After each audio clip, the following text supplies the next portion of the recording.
Hello champions, कैसे हैं आप सब लोग। I hope you're in the best of your health and spirits and excited and ignited for today's session. Guys, आज हम लोग शुरू करने वाले हैं आपका वेरी वेरी इंपॉर्टेंट टॉपिक, जिसका नाम है फॉरेन एक्सचेंज रिस्क मैनेजमेंट। प्यार से हम इसे फॉरेक्स कहेंगे। तो गाइस, फॉरेक्स आपके एग्जाम के लिए बहुत इंपॉर्टेंट है। प्रैक्टिकल इसका एस्पेक्ट बहुत ज्यादा आता है एग्जाम में। तो एक बार क्विकली इसके कॉन्सेप्ट्स को विजुअलाइजेशंस के थ्रू डिस्कस करते हैं साथ में। भाई, will be doing lot many questions in every class. अब इस पर्टिकुलर टॉपिक के आईसीआई ने अपने स्टडी मटेरियल में ही काफी सारे सवाल रख रखे हैं, तो हमने बुक में भी अच्छे good number of questions practice के लिए, कॉन्सेप्ट्स डीपली और एज वेल एज एनिमेटेड तरीके से और प्रैक्टिकल तरीके से हम लोग इसको जो है साथ के साथ देखेंगे। एक बार जल्दी से डिस्कस करते हैं foreign exchange risk management. Okay guys, so सबसे पहली चीज फॉरेन एक्सचेंज रिस्क मैनेजमेंट में देखो भाई, हर कंट्री की अपनी करेंसी है। इतनी सारी कंट्रीज हैं, ठीक है जी, 200 प्लस कंट्रीज, और उन सब कंट्रीज की अपनी करेंसीज हैं। अब आप कहेंगे यार हर कंट्री की अपनी करेंसी है, तो यार हमारी करेंसी कहां गई, इंडियन करेंसी कहां गई, ऐसा कैसे हो गया? Foreign exchange, where is Indian currency? लो जी, इंडियन करेंसी ये लो ये लो ये लो ये लो ये लो ये लो ये लो। तो कहने का मतलब फॉरेन एक्सचेंज रिस्क मैनेजमेंट, हर कंट्री की अपनी करेंसी है, हमारी कंट्री की अपनी करेंसी है, ठीक है जी। तो what we are talking about is every country has every its own different currency, paper money. अब जमाना तो देखो बदला है over these years, over the past decades. भाई let's not talk about to back, मतलब बहुत पुरानी बातें नहीं बात करते कि भाई बार्टर सिस्टम था। भाई कोई बंदा जो है राइस उगाता था और उसको जो है दूध चाहिए था, तो फिर वो बार्टर कर लेते थे। फिर उसके बाद गोल्ड सिस्टम शुरू हुआ कि भाई गोल्ड को जो है मेजर ऑफ एक्सचेंज लिया गया, फिर सिल्वर कॉइन्स, फिर bronze coins and so on, फिर उसके बाद पेपर मनी आया and so on and so fourth. मुद्दे की बात पे आते हैं। आज के जमाने में देखो भाई ऐसा है, today the things have undergone a lot of change। बीच में गोल्ड स्टैंडर्ड भी आया था। ये सारी चीजें जो है हमारे कोर्स में थियोरेटिकली नहीं रखी गई, तो हम लोग उसकी गहराइयों में will not go in that deep. Will talk about today's scenario, आज के सिनेरियो के हिसाब से बात करते हैं। तो पहली चीज क्या है, ये जो अगर हम लोग कहते हैं फॉरेन एक्सचेंज रिस्क मैनेजमेंट, इसमें हमें दूसरी करेंसी की जरूरत पड़ती क्यों है? What is the need of foreign exchange? क्यों? तो बहुत सारे कारण होते हैं। वन बाय वन जरा जल्दी से डिस्कस करते हैं। सबसे पहली चीज तो देखो भाई, आप सब लोग घूमी घूमी करने जाना चाहोगे बाहर, है जी। You might be interested in going abroad for घूमी घूमी, है ना जी। कहने का मतलब ट्रैवल अब्रॉड। तो लेट अस सी, घूमने जाते हैं तो क्या इंटेंशन होती है, क्या चीज हो सकता है। Here we go. अपन बैंकॉक जा रेला है मसाज कराने के लिए।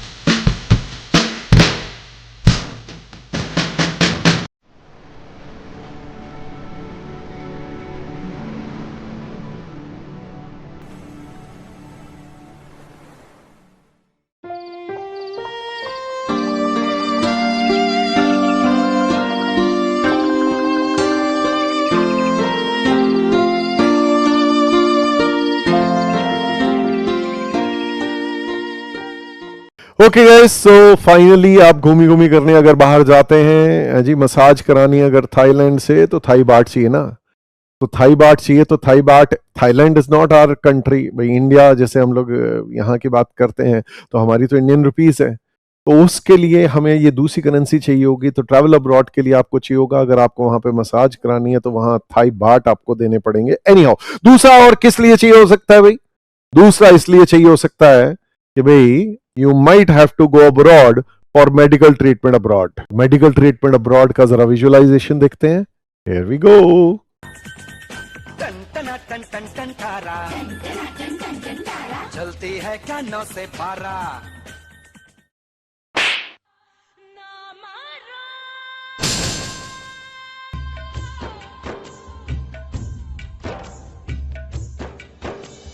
छन से जो टूटे कोई सपना, जग सुना सुना लागे, जग सुना सुना लागे। बड़े बड़े देशों में ऐसी छोटी छोटी बातें होती रहती हैं। अपुन अपने दिल का इलाज कराने बाहर जाएगा।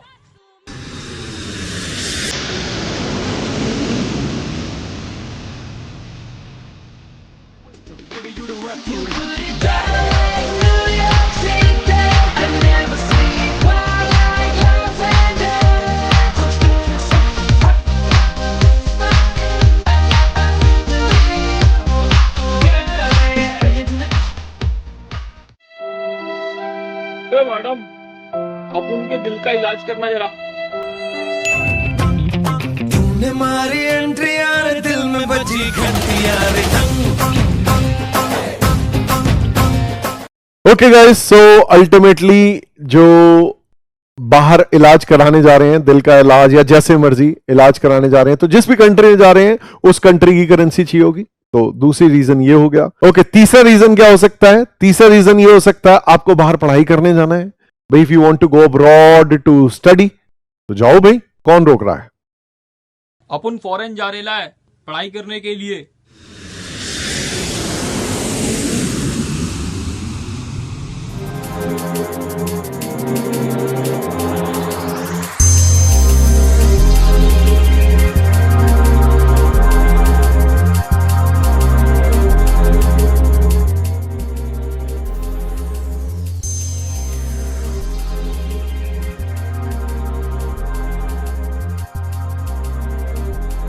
सो गाइस, बाहर अगर पढ़ने जाना है तो उसके लिए भी आपको जो है उस कंट्री की करेंसी चाहिए जिस कंट्री में आपने पढ़ने जाना है।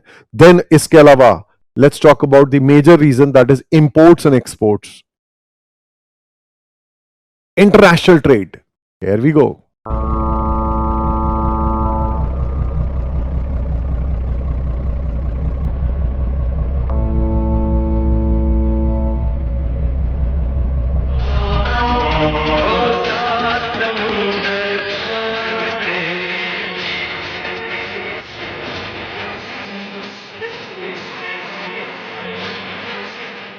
सो गाइस, हमारे देश में इंपोर्ट ज्यादा आ रहे हैं और एक्सपोर्ट्स कम हो रहे हैं, बट स्टिल अब जो है पोजीशन थोड़ी इंप्रूव होती जा रही है। ठीक है जी, now the position is improving over the last 1 decade approximately से थोड़ा इंप्रूवमेंट आया है।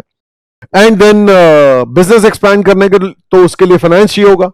फाइनेंस तो फॉरेन फाइनेंस अरेंज कर सकते हैं, इंटरनेशनल जो है फाइनेंस अरेंज किया जा सकता है। अभी अपुन के पास एक टैक्सी है और मैं अपने बिजनेस को बढ़ाना चाहता हूँ। 1 2 3 4 5 6 7 8 9 10 11 12 13। पर अपुन को उसके लिए रोकड़े की जरूरत होगी। अपुन ने बैंक से बात की थी लोन के लिए, पर वो 15% पे लोन दे रहा है। अरे भाई, तुम बैंक ऑफ अमेरिका से लोन ले लो, वो तुम्हें 4% पे लोन दे देंगे, वो भी डॉलर में। अरे वाह, इससे ले डाला तो लाइफ जिंगा डाला।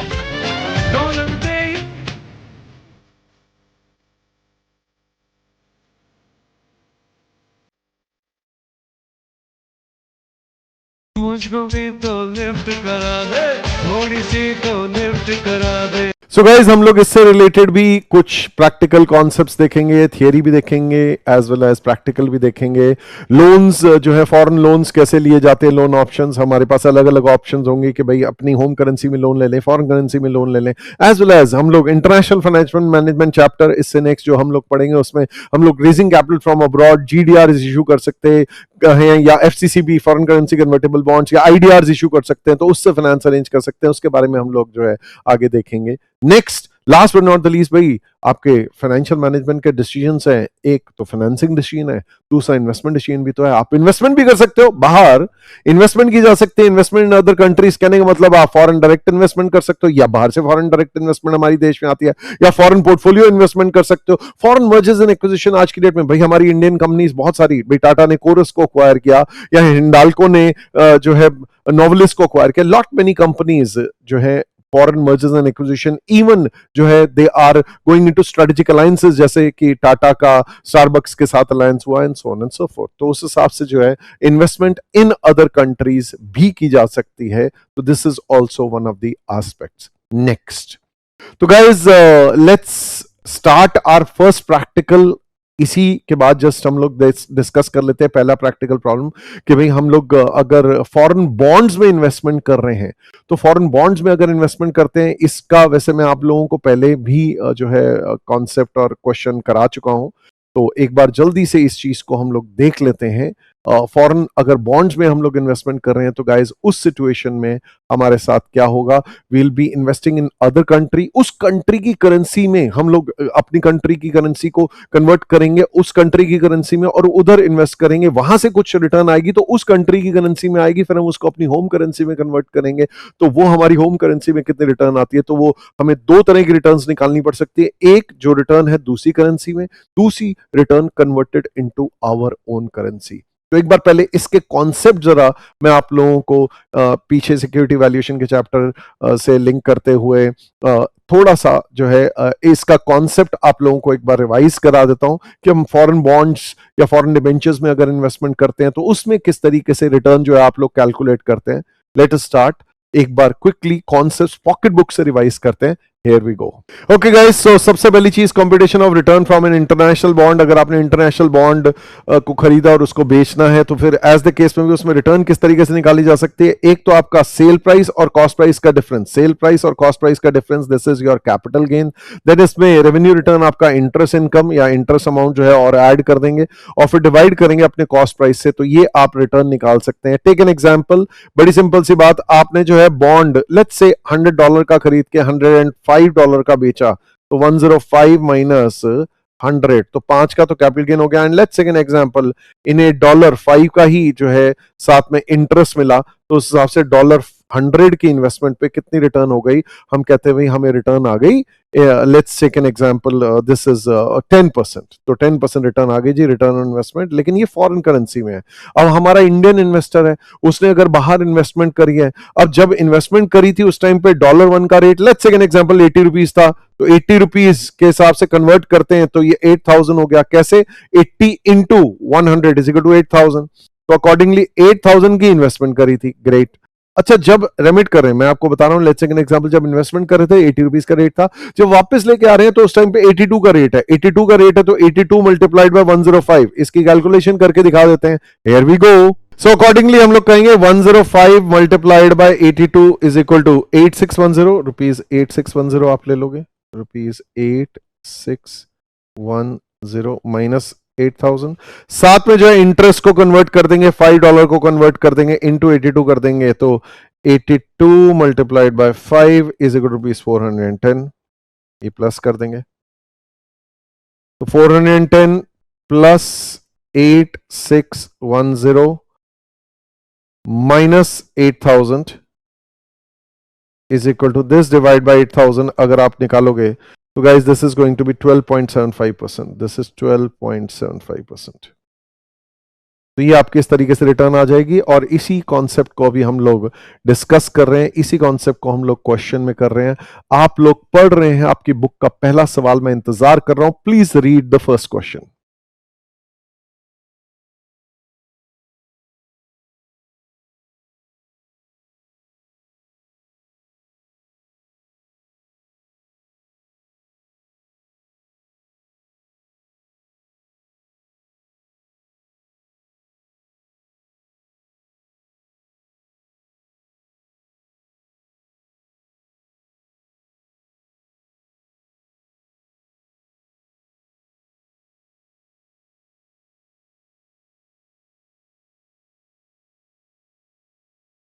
ओके गाइज, अब तक आप लोगों ने पढ़ लिया होगा, let us start the discussion, here we go. तो सबसे पहले गाइज इसने हमें क्या कहा है, the price of a bond just before year of maturity $10,000 था। तो $10,000 जो था अभी जस्ट एक साल पहले था, तो इसे आप प्राइस एट द बिगिनिंग कह सकते हो, $10,000 था। ओके, और अब जो है बॉन्ड रिडम्पशन वैल्यू हो गई है 10,500, तो $10,500 हो जाएगा, 10,500 हो जाएगा अगेंस्ट 10,000, ठीक है, प्लस फिर कहता है इंटरेस्ट $700 आ रहा है, $700, ग्रेट। तो टोटल मिला के $1,200 की रिटर्न आएगी $10,000 के अगेंस्ट, तो आपकी रिटर्न इन्वेस्टमेंट अगर आपने निकालनी है, उसने कहा रिटर्न ऑन इन्वेस्टमेंट निकालो, रेट ऑफ रिटर्न निकालो, उसने ये तो बोला नहीं डॉलर में निकालो, उसने ये तो बोला नहीं रुपीस में निकालो, तो उस केस में जो भी है होम करेंसी में निकालो, तो उस केस में आप क्या कर सकते हैं, आप ये कह सकते हैं भैया 500 plus 700 1200 divide by 10,000 is equal to 12%। ये तो पहला पार्ट हो गया। दूसरा नंबर, फिर उसके बाद वो कह रहे हैं यार अगर dollar appreciates by 2% during the set period, तो उस केस में ये जो है ना, this and this will be received at 102%। तो उस हिसाब से आप इसको कैसे कर सकते हैं, इसको इस तरीके से निकाला जा सकता है रिटर्न ऑन इन्वेस्टमेंट। ये जो है ये तो डॉलर के रिगार्ड में है, ये होम करेंसी के रिगार्ड में अगर आपने निकालनी होगी तो होम करेंसी के रिगार्ड में कैसे निकालोगे, डॉलर 10,500 के साथ में $700 एक ही साथ ले लेता हूं प्लस $700, ठीक है, और फिर इसको मैं मल्टीप्लाई कर देता हूं 1.02 और फिर माइनस कर देते हैं इसमें से $10,000 डिवाइड बाय $10,000। तो ये होम करेंसी के रिगार्ड में जो है आपकी रिटर्न आ जाएगी।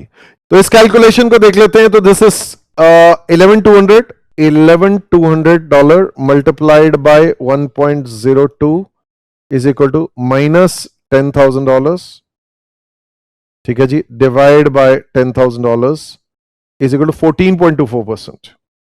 या फिर आप चाहें तो इसको दूसरे तरीके से भी निकाल सकते हैं। कैसे निकाल सकते हैं, 1.12 जो रिटर्न आ गई भाई, आज का ₹1 तो डॉलर के हिसाब से हो गया, इंटू 1.02, डॉलर इतना अप्रिशिएट कर गया, -1। तो आप इसको ऐसे भी कर सकते हैं 1.12 into 1.02 obviously -1 is equal to 14.24%। तो जिन्हें समझ में आ गया बल्ले, जिन्हें नहीं आ जाओ थल्ले, रिपीट करूंगा लेकिन इस बार लिखवाते हुए। आइए लिख के करेंगे ये सवाल। Here we go. So guys, सबसे पहली चीज आपने क्या कहनी है, आपने कहना है इस क्वेश्चन में उसने मुझे ये बताया नहीं है कि भैया ये जो है कहाँ का इन्वेस्टर है। उसने मेरे को सिर्फ ये बोला है कि भैया प्राइस ऑफ द बॉन्ड जो है जस्ट बिफोर मेच्योरिटी $10,000 का रिडम्पशन वैल्यू इतना है और उसने रिटर्न निकालने को बोली है, ठीक है जी। तो उस हिसाब से हम लोग क्या करें, अगर यूएस इन्वेस्टर का है तो यूएस इन्वेस्टर के लिए क्या रिटर्न होगी, return rate of return for US investor,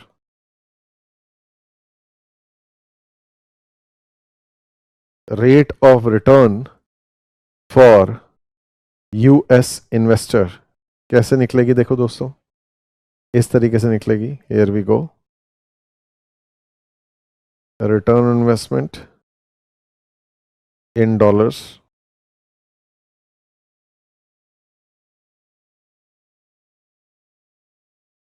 cell proceeds और price at end of year, ठीक है जी, obviously in dollar,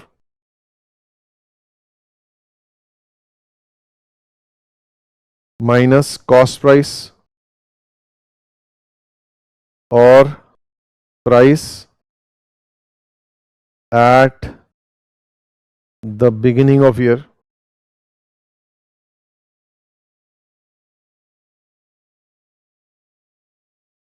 in dollar, और फिर plus interest income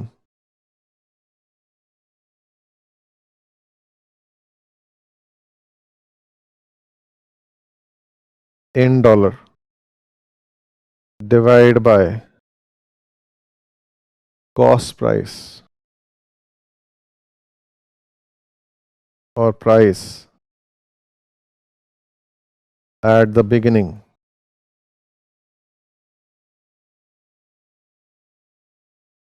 of year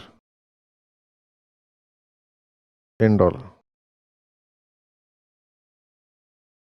So guys, this of course is coming to how much? This is $10,500 minus $10,000 plus $700 obviously divided by $10,000. So the answer is 0.12 or 12%, whatever you may say.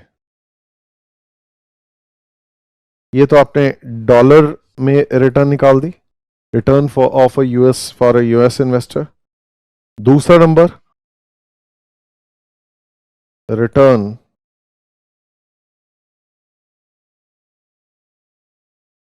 For a non US investor.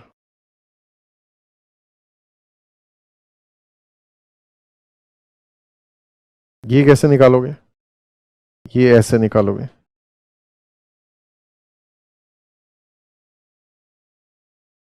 Return on investment in his home currency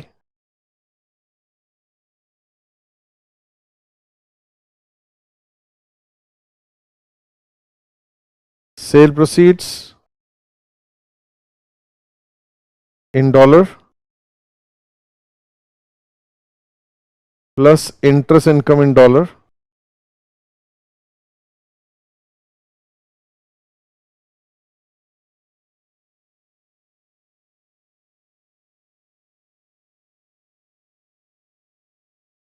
considering appreciation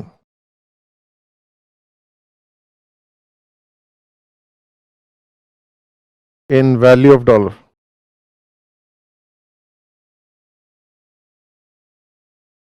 ठीक है जी, against the other currency या home currency.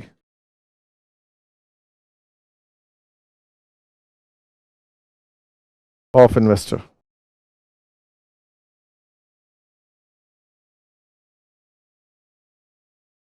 Minus cost price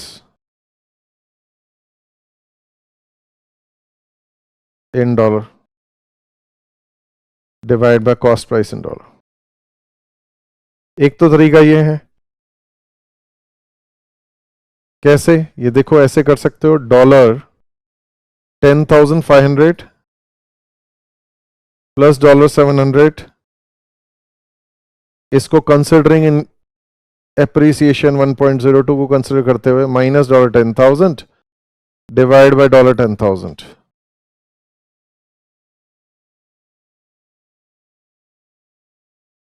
So this of course is equal to, okay guys, 11,200 multiplied by 1.02 is equal to, इसमें से minus 10,000 obviously divide by 10,000 is equal to 14.24%। पहली बात ये हो गई। दूसरी चीज, इसी को ऑल्टरनेटिवली ऐसे भी कर सकते हो, 1 plus return investment in dollar into 1 plus appreciation of dollar.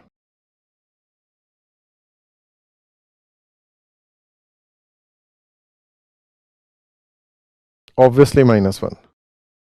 So you will say 1.12, ये हमने ऑलरेडी निकाल रखी थी, इंटू 1.02, ये हमने देख लिया है, -1 is equal to again 14.24%। and that finishes off this question। अब बढ़ते हैं आगे। okay guys, so next fundamental, next concept discuss करते हैं, exchange rate। what is meant by exchange rate? थोड़ा सा विजुअलाइजेशन के थ्रू, थोड़ा सा इंटरेस्टिंग मैनर में आइए देखते हैं। here we go। अपने को पैसा चाहिए, डॉलर यूरो पाउंड चाहिए, क्रेडिट नहीं कैश चाहिए। अपने को पैसा चाहिए, डॉलर यूरो पाउंड चाहिए, क्रेडिट नहीं कैश चाहिए। ओके गाइस, एक्सचेंज रेट का फंडामेंटल डिस्कस करते हैं। तो देखिए, हर कंट्री का अपना जो है मैप है, हर कंट्री की अपनी पेपर मनी या करेंसी है। तो different countries have different currencies and different currencies have different values. अब सिंपल सी बात है कि एक कंट्री एक्सपोर्ट करती है अपने यहां से और दूसरी कंट्री में इंपोर्ट होता है। टेक एन एग्जांपल, यूके से एक्सपोर्ट हुआ, इंडिया में इंपोर्ट हुआ, अब इंडिया से पेमेंट करनी है, तो ultimately there is a need कि भाई यहां से अब होम करेंसी इंडियन रुपीज अगर पे करेंगे और वहां से अगर उनको पाउंड पे करने हैं, तो there is a need for currency conversion कि भाई ये ग्लोबल बिजनेस और इन्वेस्टमेंट्स को जानने के लिए हमें समझने की जरूरत है कि भाई कैसे, भाई how many pounds for 1 rupee या how many rupees for 1 pound कैसे डिटरमाइन करें? तो ultimately what we are discussing is, देखो आपने शायद सुना होगा सौदा खरा खरा, इश्क का सौदा खरा खरा। तो एक्सचेंज रेट अगर मैं कहता हूं दिल लेना दिल देना है सौदा खरा खरा, क्यों? क्योंकि सिंपल सी बात है, टेक एन एग्जांपल, एक दिल दिया, टेक माय हार्ट, के खुरापाती गाल रहा, ले ले मेरा दिल, एंड टेक माय हार्ट जो है, Katrina please no offence to Vicky Kaushal और सलमान खान, ठीक है जी। यहां सीधा सीधा सौदा खरा खरा है, एक दिल दिया एक दिल लिया। लेकिन अब अगर let's take an example, take rupees and take pound अगर बात कर रही है, तो in this case what we are talking about is exchange rate is the rate of exchange. देखो भाई, एक दिल दिया एक दिल लिया है जी, सौदा खरा खरा, लेकिन दिल लेना दिल देना नहीं हो रहा है, यहां पर करेंसी देना करेंसी लेना हो रहा है। तो exchange rate between two currencies is the price of one country's currency. कितनी करेंसी? जैसे फॉर एग्जांपल अगर मैं बोलता हूं 1 pound is equal to 110 rupees, तो ये जो है ये एक्सचेंज रेट पाउंड और रुपीज के अगेंस्ट है। या $1 इज इक्वल टू लेट्स से 86 रुपीज, तो ये अपने आप में क्या है, ये this is exchange rate between US dollar and Indian rupees. तो एक कंट्री की करेंसी दूसरी कंट्री की कितनी करेंसी के against, that is exchange rate. तो अल्टीमेटली हम लोगों को, जैसे मैं एक बड़ा बेसिक सा सिंपल एग्जांपल समझाने की कोशिश करता हूं, लेट्स से $2 100 के, 100 रुपए दो, $2 लो, तो मतलब $1 50 हो गया।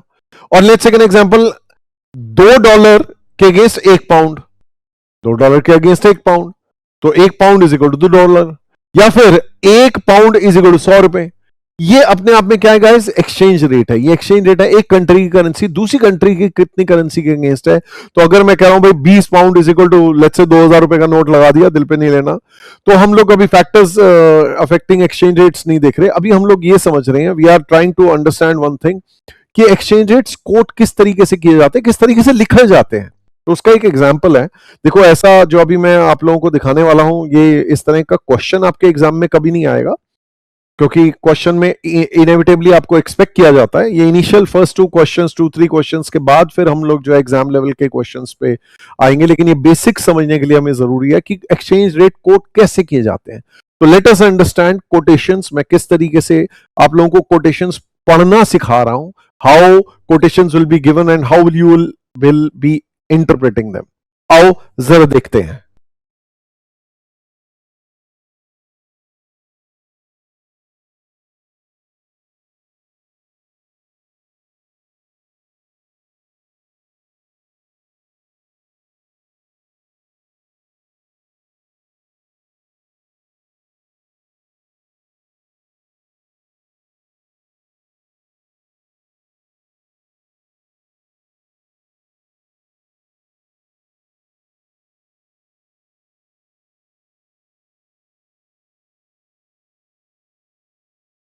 ओके गाइस, अब तक आप लोगों ने पढ़ लिया होगा। Now before I deal with this question, शुरुआत करूं उससे पहले मैं थोड़ा सा बता देता हूं। गाइस ऐसा है, कोटेशन ना लिखने का तरीका जो है वो कुछ इस तरीके से है। कहने का मतलब, अगर मैं कहता हूं let's say $1 is equal to ₹86, अब इसको मैं कितनी तरीके से लिख सकता हूं? बहुत तरीके से लिख सकता हूं। I can write it like this, ₹86 per dollar. I can write it like this, $1 per ₹86, $1. I can write it like this, $1 per dollar is equal to 86। इसकी इंटरप्रिटेशन होती है बाय 1, कुछ नहीं है, डिवाइड नहीं हो रहा तो डिवाइड बाय 1 है, बट ऑब्वियस सी बात है रुपीज पर डॉलर, ये यही चीज है, सारा एक ही चीज है। या फिर इसको ऐसे भी लिखा जा सकता है, रुपीज पर dollar is equal to 86। Again इसको इंटरप्रिटेशन है बाय 1, तो ₹86 बाय 1। या फिर इसको ऐसे भी लिखा जा सकता है, रुपीज पर डॉलर इज इक्वल टू 86। आप अगर देखेंगे यहां पर, देखो रुपीज ऊपर आ रहा है, यहां रुपीज ऊपर आ रहा है, यहां पर भी रुपीज ऊपर आ रहा है, डॉलर नीचे है। ट्राई एंड अंडरस्टैंड, मैं ऐसे कहूं रुपीज पर डॉलर या रुपीज पर डॉलर या रुपीज पर डॉलर, ये सब एक ही चीज है, इज इक्वल टू 86। ये सारा अगर मैं ऐसे लिख दूं तो ये सेम चीज ही अलग अलग तरीके से लिख दी गई है. This is one and the same thing is equal to 86. One and the same thing. Okay guys, तो $1 is equal to rupees 86 is can be written as rupees per 86. Rupees 86 per dollar, dollar per rupees 86, rupees per dollar is equal to rupees per dollar. ये सब एक ही चीज है. Everything is the same. ऐसे भी कह सकता हूं डॉलर पर रुपीज, ये मैंने लिख दिया था ऊपर. ठीक है, फिर तो हो गया. ठीक है, बस आपको एक और चीज बताना चाहूंगा कि भाई अक्सर जो है बैंक्स जो है दो रेट्स कोट करते हैं. एक होता है उनका बिड रेट या बाय रेट. बिड या बाय, जिस रेट पे वो करेंसी बाय करते हैं, बिड करते हैं, या फिर आस्क या सेल रेट. वो अभी क्वेश्चंस में देखेंगे. अगर दो कोड्स दिए होंगे तो that is bid rate, by rate. Bank जो है बाय करता है करेंसी और फिर सेल करता है करेंसी, उसमें फिर वो अपना प्रॉफिट कमाता है. एज द केस में वो बाद में we will be studying in the later part of the lecture. But पहले एक बार शुरुआत से एक क्वेश्चन देखते हैं. अगर मैं लिख रहा हूं ना $, 0.0120 पर रुपी 1, तो इसको किस तरीके से है? This is nothing but rupees 1 is equal to $, 0.0120. Done. Okay, then rupees 90 per €1 is nothing but €1 is equal to rupees 90. Third, rupees 55 per Singapore dollar $1 is equal to rupees 55. Rupees पर पाउंड 104. अब यहां दो rates दिए हुए. पहला rate bid rate या by rate है bank का, या आस्क रेट या सेल रेट है बैंक का. तो रुपीस 104 का एक pound, pound 1 is equal to rupees 104. Bank के पास अगर आप जाते हो, एक एक्सपोर्टर जाता है, एक पाउंड देता है, तो एक पाउंड देके उसे बैंक से 104 रुपीस मिल जाएगा. और बैंक को अगर ये जाके 105 रुपए देगा कोई इंपोर्टर, तो उसे एक पाउंड बैंक देगा. It will ask for 105. When it buys it pays, it bids at 104 and it asks 105. इस तरीके से लिखा जा सकता है. अच्छा, नेक्स्ट, रुपीस पर ऑस्ट्रेलियन डॉलर 35. तो again Australian dollar 1 is equal to rupees 35.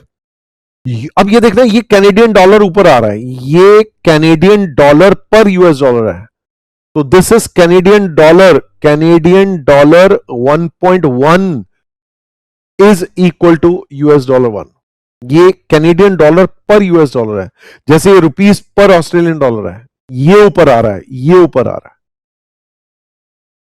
ये ऑब्वियसली बात है. you'll have to review this again and then obviously you'll practice lot many questions. ये तो सिर्फ अंडरस्टैंडिंग के लिए है, एक बार के लिए है. इस तरह का कोई सवाल आपको एग्जाम में नहीं आने वाला. एग्जाम में तो ये सीधा कोट्स दिए होंगे, आपको उसके आगे का कॉन्सेप्ट होगा. ये तो बेसिक है बिल्कुल कि कोटेशन दी कैसे हो सकती है. Again this is what, this is dollar पर पाउंड. तो डॉलर 1.5 पर पाउंड 1 हो गया. ये पाउंड 1 इज इक्वल टू $1.5. अच्छा, हांगकांग डॉलर पर INR, इंडियन रुपीज 12.30. तो Hong Kong dollar 1 is equal to Indian rupees 12.30. Then rupee पर पाउंड इज इक्वल टू, अब ये देखना, ये 78.8550 और ये 9650, ये इसकी इंटरप्रिटेशन क्या होती है? ये 78 कॉमन है, इसके आगे के ये 4 डेसिमल्स हैं. ये 4 डेसिमल्स सिर्फ आगे कंटिन्यूएशन में अगर 78 ही आगे, तो 78 फिर से ना लिखने के की जगह जो है क्या कर दिया जाता है, सीधा ये 79650. तो इसकी इंटरप्रिटेशन क्या होती है? बिड रेट तो हो गया pound 1 is equal to rupees 78.8550, ये तो बिड रेट हो गया. और आस्क रेट या सेल रेट अगर देखेंगे गाइस, तो वो होगा pound 1 is equal to rupees 78 comma हो गया 0.9650. Once again, you are seeing it for the first time, so this is something new for you, okay, but आगे चल के you will be used to it. तो ये बड़ी normal सी चीज है. ये 4 डेसिमल्स तक जो है कोटेशन देते हैं बैंक्स. हमारे इंडिया में अगर बात करें एज वेल एज इंटरनेशनली भी जो है 4 डेसिमल्स तक एक्सचेंज रेट्स जनरली कोट किए जाते हैं. ठीक है, तो कुछ सवालों में आपको अगर 2 डेसिमल दिए हो तो 2 डेसिमल से कर देंगे हम लोग सवाल सॉल्व. अगर 4 डेसिमल होगा तो 4 डेसिमल तक कर देंगे. ठीक है, और ये इसका जो है 9650 ये जो लिखा गया है, ये इसके आगे का 78 कॉमन है, उसके आगे का ये 4 डेसिमल्स जो है की जगह 9650 लिख दिया. एनी हाउ, आगे बढ़ते हैं. जीबीपी, अब ये CHF ऊपर आ रहा है, कॉन्फेडरो हेलवेटिका फ्रैंक, ठीक है जी। ये जो है ये फ्रैंक जो है या स्विस फ्रैंक जिसे आप कह सकते हैं, स्विस फ्रैंक स्विट्जरलैंड की करेंसी को CHF कहते हैं। ये जो है गाइस ये अब ऊपर आ रहा है, CHF 2.5850 is GBP Great Britain pound 1। Great Britain pound 1 is equal to CHF या कॉन्फेडरो हेलवेटिका फ्रैंक या स्विस फ्रैंक भी कह सकते हो। अब ये आगे जो है 2.5881 इन्होंने पूरा कंटिन्यूएशन में दे दिया, बढ़िया है। तो this is bid rate of the bank, this is ask rate of the bank. Okay, so this is CHF 2.5850, this is ask rate 2.5881। then ये again rupees ऊपर है, तो this is rupees 102.6 and rupees, अब ये आगे के 2 decimal दिए हुए हैं तो उसको 70 बस उसने कह दिया 102.70। this is ask rate, this one was bid rate, pound 1 is equal to bid rate rupees 102.6 ये रहा एंड आस्क रेट 102.7। ऐसे करके आप इसे कैलकुलेट करके दिखा सकते हैं। ये नॉर्मल चीज है, अभी आप लोगों को पहली बार देखने में लग रहा होगा, तो जस्ट फॉर योर नॉलेज एक बार इस चीज को हम लोग लिख लेते हैं। ऐसा क्वेश्चन कभी एग्जाम में नहीं आएगा कि सिर्फ और सिर्फ आपको इंटरप्रिटेशन ऑफ एक्सचेंज रेट बतानी है between the two currencies in each case. ये आपको कभी ऐसा एग्जाम में क्वेश्चन नहीं आएगा। क्वेश्चन में तो ये दिए हुए होंगे और आगे सवाल बोलेगा अच्छा यार मेरे को जो है फॉरवर्ड रेट निकाल के बता, हेजिंग करूं या ना करूं, and so on and so fourth. अभी मैं आगे की बातें नहीं बोलना चाहता, तो प्लीज आप इसका आंसर जो है लिख सकते हैं। Please let us start writing. Here we go, first part. Again आपको क्वेश्चन में दिया US डॉलर, ये आ गया ₹1 is equal to US dollar 0.0125। पहली बात हो गई। सेकंड नंबर देखते हैं, आप इसको ऐसे कह सकते हैं €1 इज इक्वल टू ₹90, ऐसे लिखा जा सकता है सेकंड नंबर। थर्ड नंबर ये 120 है, सॉरी 120 है, 120 है, वो मैंने आगे के किसी क्वेश्चन का देख लिया था, ठीक है। ओके नेक्स्ट, फिर इसके बाद जो है ये हो गया। Third number is Singapore dollar 1 is equal to ₹55। Simple है, तो ₹55 पर सिंगापुर डॉलर दिया हुआ था।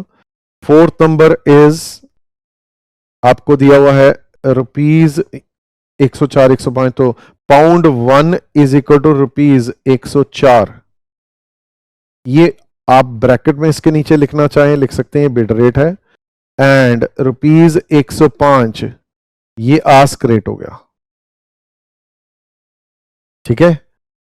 सिंपल, इसके आगे कोई डेसिमल्स नहीं दिए हुए, तो ये सिंपल पूरा ₹104 ₹105 पूरे पूरे दिए हुए हैं। आगे बढ़ते हैं नेक्स्ट।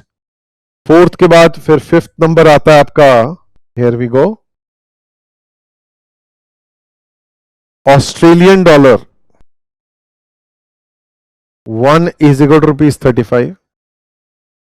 रुपीज ऊपर आ रहा है, आप देख सकते हैं रुपीज जो है ये ऊपर आ रहा है, रुपीज पर Australian dollar 35।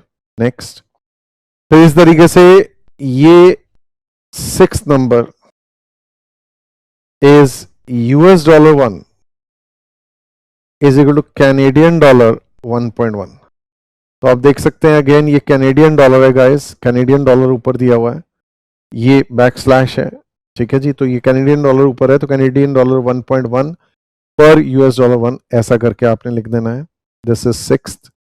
Let's deal with seventh.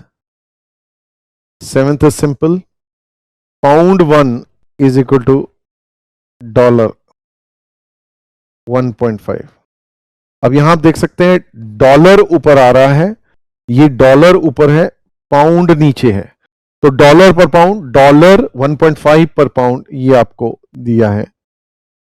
Let's write eighth का answer, Hong Kong dollar 1 is equal to Indian rupees 12.30। तो जिस तरीके से लिखता ना, अगर वो INR लिखेगा तो अपन लोग भी INR लिख देंगे, अगर वो इंडियन रुपीस का सिंबल लगाएगा तो वो कर देंगे, हांगकांग डॉलर का साइन लगाएगा तो वो डॉलर का साइन लगा देंगे, डी लिखेगा तो अपने को जैसे बोलेगा क्वेश्चन में वैसे ही करेंगे। ठीक है, ये आप लोगों ने क्या कर लिया है, this is 8th, let's deal with 9th।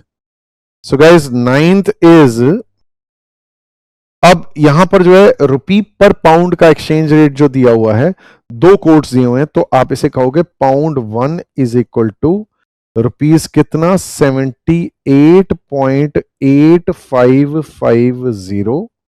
ये क्या है गाइस, ये हमारा बिड रेट है। एंड देन 78 कॉमन हो गया, 0.9650, ये आस्क रेट हो गया। This is ask rate. Okay guys, next 9th के बाद फिर 10th की बारी आती है। सो गाइस अब CHF ऊपर आया हुआ है, CHF 2.5850, 2.5881 जो भी है, तो ये इस तरीके से जो है GBP1 Great Britain pound 1 is equal to, आप इसे लिख सकते हो CHF या स्विस फ्रैंक जो है 2.5850। ये again this is bid rate, and then उसके बाद 2.5881 is of course ask rate. Bank हमेशा दो कोट्स देता है, ये भी हम लोग इस चीज को, कॉन्सेप्ट को भी हम लोग देखने भी वाले हैं। देन कम्स 11th, ये रुपीस पर पाउंड है, बैक स्लैश क्या हुआ, तो pound 1 is equal to rupees कितना, 102.60। ये again this is bid rate, and 70 है तो ये this is 102.70 is ask rate. Once again इस तरह का सवाल आपके ऑब्वियसली एग्जाम में कभी नहीं आएगा। ये आगे के क्वेश्चंस में जस्ट कोटेशन इस तरीके से दी हुई होगी, and you will just understand and interpret कि कोटेशन का मतलब क्या है, उसको कैसे रीड और इंटरप्रेट कर रहे हैं।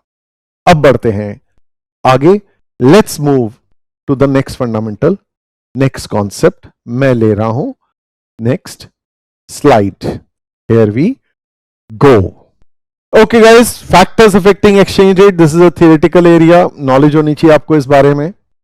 देखिए सिंपल फंडामेंटल है कि जैसे मैंने आपको एक तरफ 2000 का नोट दिखा दिया, दिल पे मत लेना 2000 का नोट दिखाया हुआ तो है जी, और दूसरी तरफ जो है 20 पाउंड दिखाया हुआ, तो ये इसका इंटरप्रिटेशन आप समझ सकते हो कि एक पाउंड जो है 100 रुपए का राउंड फिगर का हिसाब किताब आप लोगों को दिखाया हुआ है इस केस में भी। नेक्स्ट, तो एक तो क्या चीज होता है कि भाई एक्सचेंज रेट जो डिटरमाइन होते हैं, एक भाई 1 pound is equal to 100 rupees या $1 इज इक्वल टू 80 रुपीज। वैसे तो चलो ठीक है, 80 से भी ऊपर है, 100 से भी ऊपर है, बट स्टिल मैं कहता हूं ये कैसा है, ये किस वजह से ऐसा क्यों है, क्योंकि भाई there are numerous reasons. Reason number 1 is balance of trade. देखो गाइस, एक कंट्री जैसे हमारे इंडिया से बोलते हैं, इंडिया से इंपोर्ट और एक्सपोर्ट कितना है, उनका वो बैलेंस्ड है या नहीं है। If the imports are more, then we are demanding the foreign currency more. जैसे इंडिया और चाइना का बैलेंस ऑफ ट्रेड बहुत खराब है। India imports a lot from China and exports quite less to China. तो उस हिसाब से चाइनीज युआन जो है, चाइनीज जो करेंसी है, वो हमारी INR इंडियन रुपीस के अगेंस्ट स्ट्रांग होती रहती है। तो you have to understand once again balance of trade या बैलेंस ऑफ पेमेंट को, मैं बैलेंस ऑफ ट्रेड की अगर मैं बात कर रहा हूं तो बैलेंस ऑफ ट्रेड का फंडामेंटल देखना। Once again I will give you an example. जैसे हम लोग इंपोर्ट कर रहे हैं चाइना से, इंपोर्ट हम लोग इंडिया में ज्यादा कर रहे हैं, लेकिन एक्सपोर्ट हम लोग कंपैरेटिवली, आप देखो ना, मोटे मोटे जो है बोरे आ रहे हैं हमारे यहाँ, और छोटे छोटे जो है पोटली वहां जा रही है इस केस में भी। तो इसका मतलब क्या हो गया, देखो टेक एन एग्जांपल। अभी मैं कहता हूं Chinese yuan 1 is equal to, let's take an example, ₹10, let's से।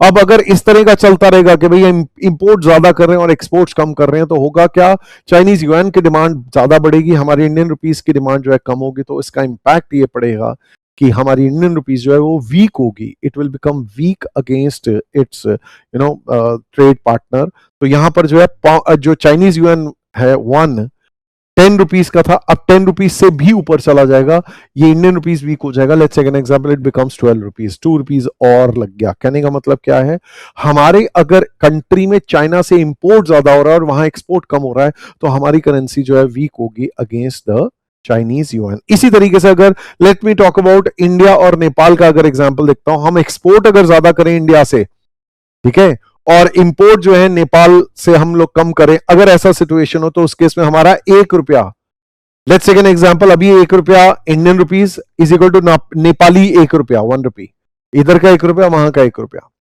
और लेट्स टेक एन एग्जांपल, अगर हम लोग यहां से एक्सपोर्ट ज्यादा करते रहेंगे तो हमारे इंडियन रुपीस की जो है डिमांड ज्यादा होगी, तो इसका इंपैक्ट क्या होगा, 1 रुपया जो हमारा वाला 1 रुपया है वो वहां के एक नेपाली 1 रुपये से ज्यादा हो जाएगा। से फॉर एग्जांपल एक और नेपाली रुपया हो गया, 2 रुपये हो गया, जस्ट लाइक दैट, एक एग्जांपल दे दिया। तो हम क्या कहते हैं, if exports are more than imports, home currency will become strong. जैसे मैंने आपको बोला नेपाल के केस में कि भाई it become strong against the trading partner. इसी तरीके से चाइना के पर्सपेक्टिव से इंडिया को अगर कंपेयर करेंगे तो चाइना की होम करेंसी जो वो स्ट्रांग होती जा रही है, because they are exporting more. But अगर हम इंडिया के पर्सपेक्टिव से बात करें, चाइना से इंपोर्ट ज्यादा करें, तो if imports are more than exports, then in that case home currency जो है वो हमारी वीक होती जाएगी। जैसा अभी हमने देखा, चाइनीज युआन स्ट्रांग हो रहा है और हमारे इंडियन रुपीज जो है वो वीक होता जा रहा है against the trading partner. Then next factor क्या होता है, देखो, एक तो बैलेंस ऑफ ट्रेड हो गया, दूसरा होता है इकोनॉमिक ग्रोथ। इकोनॉमिक ग्रोथ देखो ऐसा है, एक कंट्री की इकोनॉमी किस रेट से ग्रो कर रही है, दूसरी कंट्री की इकोनॉमी किस रेट से ग्रो कर रही है। जिस भी कंट्री की इकोनॉमी ज्यादा रेट से ग्रो होगी, अब take an example growth, economic growth आप कैसे पैरामीटर्स लेते हो भाई, आप पर कैपिटा इनकम देखते हो, आप एनपीएफसी, जीडीपी एटसेट्रा, ये वाले पैरामीटर्स देखते हो, ठीक है ना। और जो है आपके ये जो भी इकोनॉमिक फैक्टर्स हैं, ठीक है जी, नेशनल इनकम फैक्टर्स, या एज द केस में भी जो है हमारी प्रोडक्शन की कैपेसिटी, हमारा क्या आउटपुट निकल रहा है, नेशनल आउटपुट कितना निकल रहा है, एंड सो ऑन। अगर हमारी कंट्री का पर कैपिटा इनकम एटसेट्रा, ये सारी चीजें अगर ज्यादा होंगी then the trading partner, then in that case हमारी करेंसी ज्यादा स्ट्रांग होगी। और अगर उनकी ज्यादा इकोनॉमिक ग्रोथ होगी, जैसे चाइनीज युआन जो है it is growing quite faster, तो उनकी करेंसी जो है हमारी करेंसी के अगेंस्ट इस वजह से स्ट्रांग होती जा रही है। तो इकोनॉमिक ग्रोथ का क्या है, एज इकोनॉमी शोइंग, जिसकी भी फास्टर ग्रोथ होगी it will perform better and hence उसकी करेंसी जो है वो स्ट्रांग होगी। तो वेरियस इकोनॉमिक पैरामीटर्स क्या हो सकते हैं, रिलेटिव ग्रोथ, इंडस्ट्रियल प्रोडक्शन का, capacity utilization, GDP, fall in unemployment या पर कैपिटा इनकम, ये सारी चीजें जो है कंसिडरेशन में रखी जा सकती है। वंस अगेन, पहला नंबर भाई बैलेंस ऑफ ट्रेड, हम इंपोर्ट अगर ज्यादा कर रहे हैं, एक्सपोर्ट अगर कम कर रहे हैं, तो हमारी करेंसी वीक होगी। अगर हमारी इकोनॉमिक ग्रोथ दूसरी कंट्री के अगेंस्ट, जिसके भी अगेंस्ट एक्सचेंज रेट निकाल रहे हैं, उसकी इकोनॉमिक ग्रोथ से अगर कम है, तो हमारी एक्सचेंज रेट जो हमारी करेंसी जो है वो वीक होगी, एज द केस में भी। और next is inflation rate. Inflation rate inflate हो रहा है जी, ओए होए, हमारे देश का, इंडिया का इन्फ्लेशन रेट लेट्स से 10% है और यूएस का इन्फ्लेशन रेट जो है जी वो कम है, 2% है। तो इन दिस केस अगर हम लोग इन्फ्लेशन रेट की बात करें गाइस, इन्फ्लेशन रेट अगर हमारे यहाँ का इन्फ्लेशन रेट ज्यादा है, तो हमारी परचेजिंग पावर जो है वो डाउन जाती जा रही है। तो हमारे यहाँ पर जो है जो परचेजिंग पावर है वो डाउन जा रही है और इस वजह से जो है हमारे यहां चीजें महंगी ज्यादा हो रही हैं। Let me give you an example in this regard, let me give you an example in this regard. Take an example, अभी let me say $1 is equal to ₹80 है, ऐसे हालात हैं। और यहां का इन्फ्लेशन अगर रुपीस का अगर 10% है, तो आज का जो 80 रुपीस की चीज आ रही है वो एक साल बाद 110 रुपए की आएगी, इंटू 1.1 आएगी। और जो यहां $1 की आ रही है, वहां का 2% इन्फ्लेशन रेट है, तो 1.02 की आएगी। कहने का मतलब आज से एक साल बाद $1.02 की वो चीज आएगी जो कि यहां पर इंडिया में ₹88 की आएगी। तो इस हिसाब से अगर मैं $1 की वैल्यू बोलूं आज से एक साल बाद की, ठीक है जी, तो this will be 88 divide by 1.02।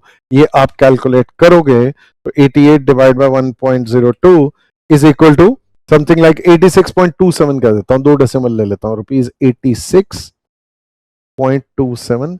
This is expected spot rate आज से एक साल बाद, 1 year from now.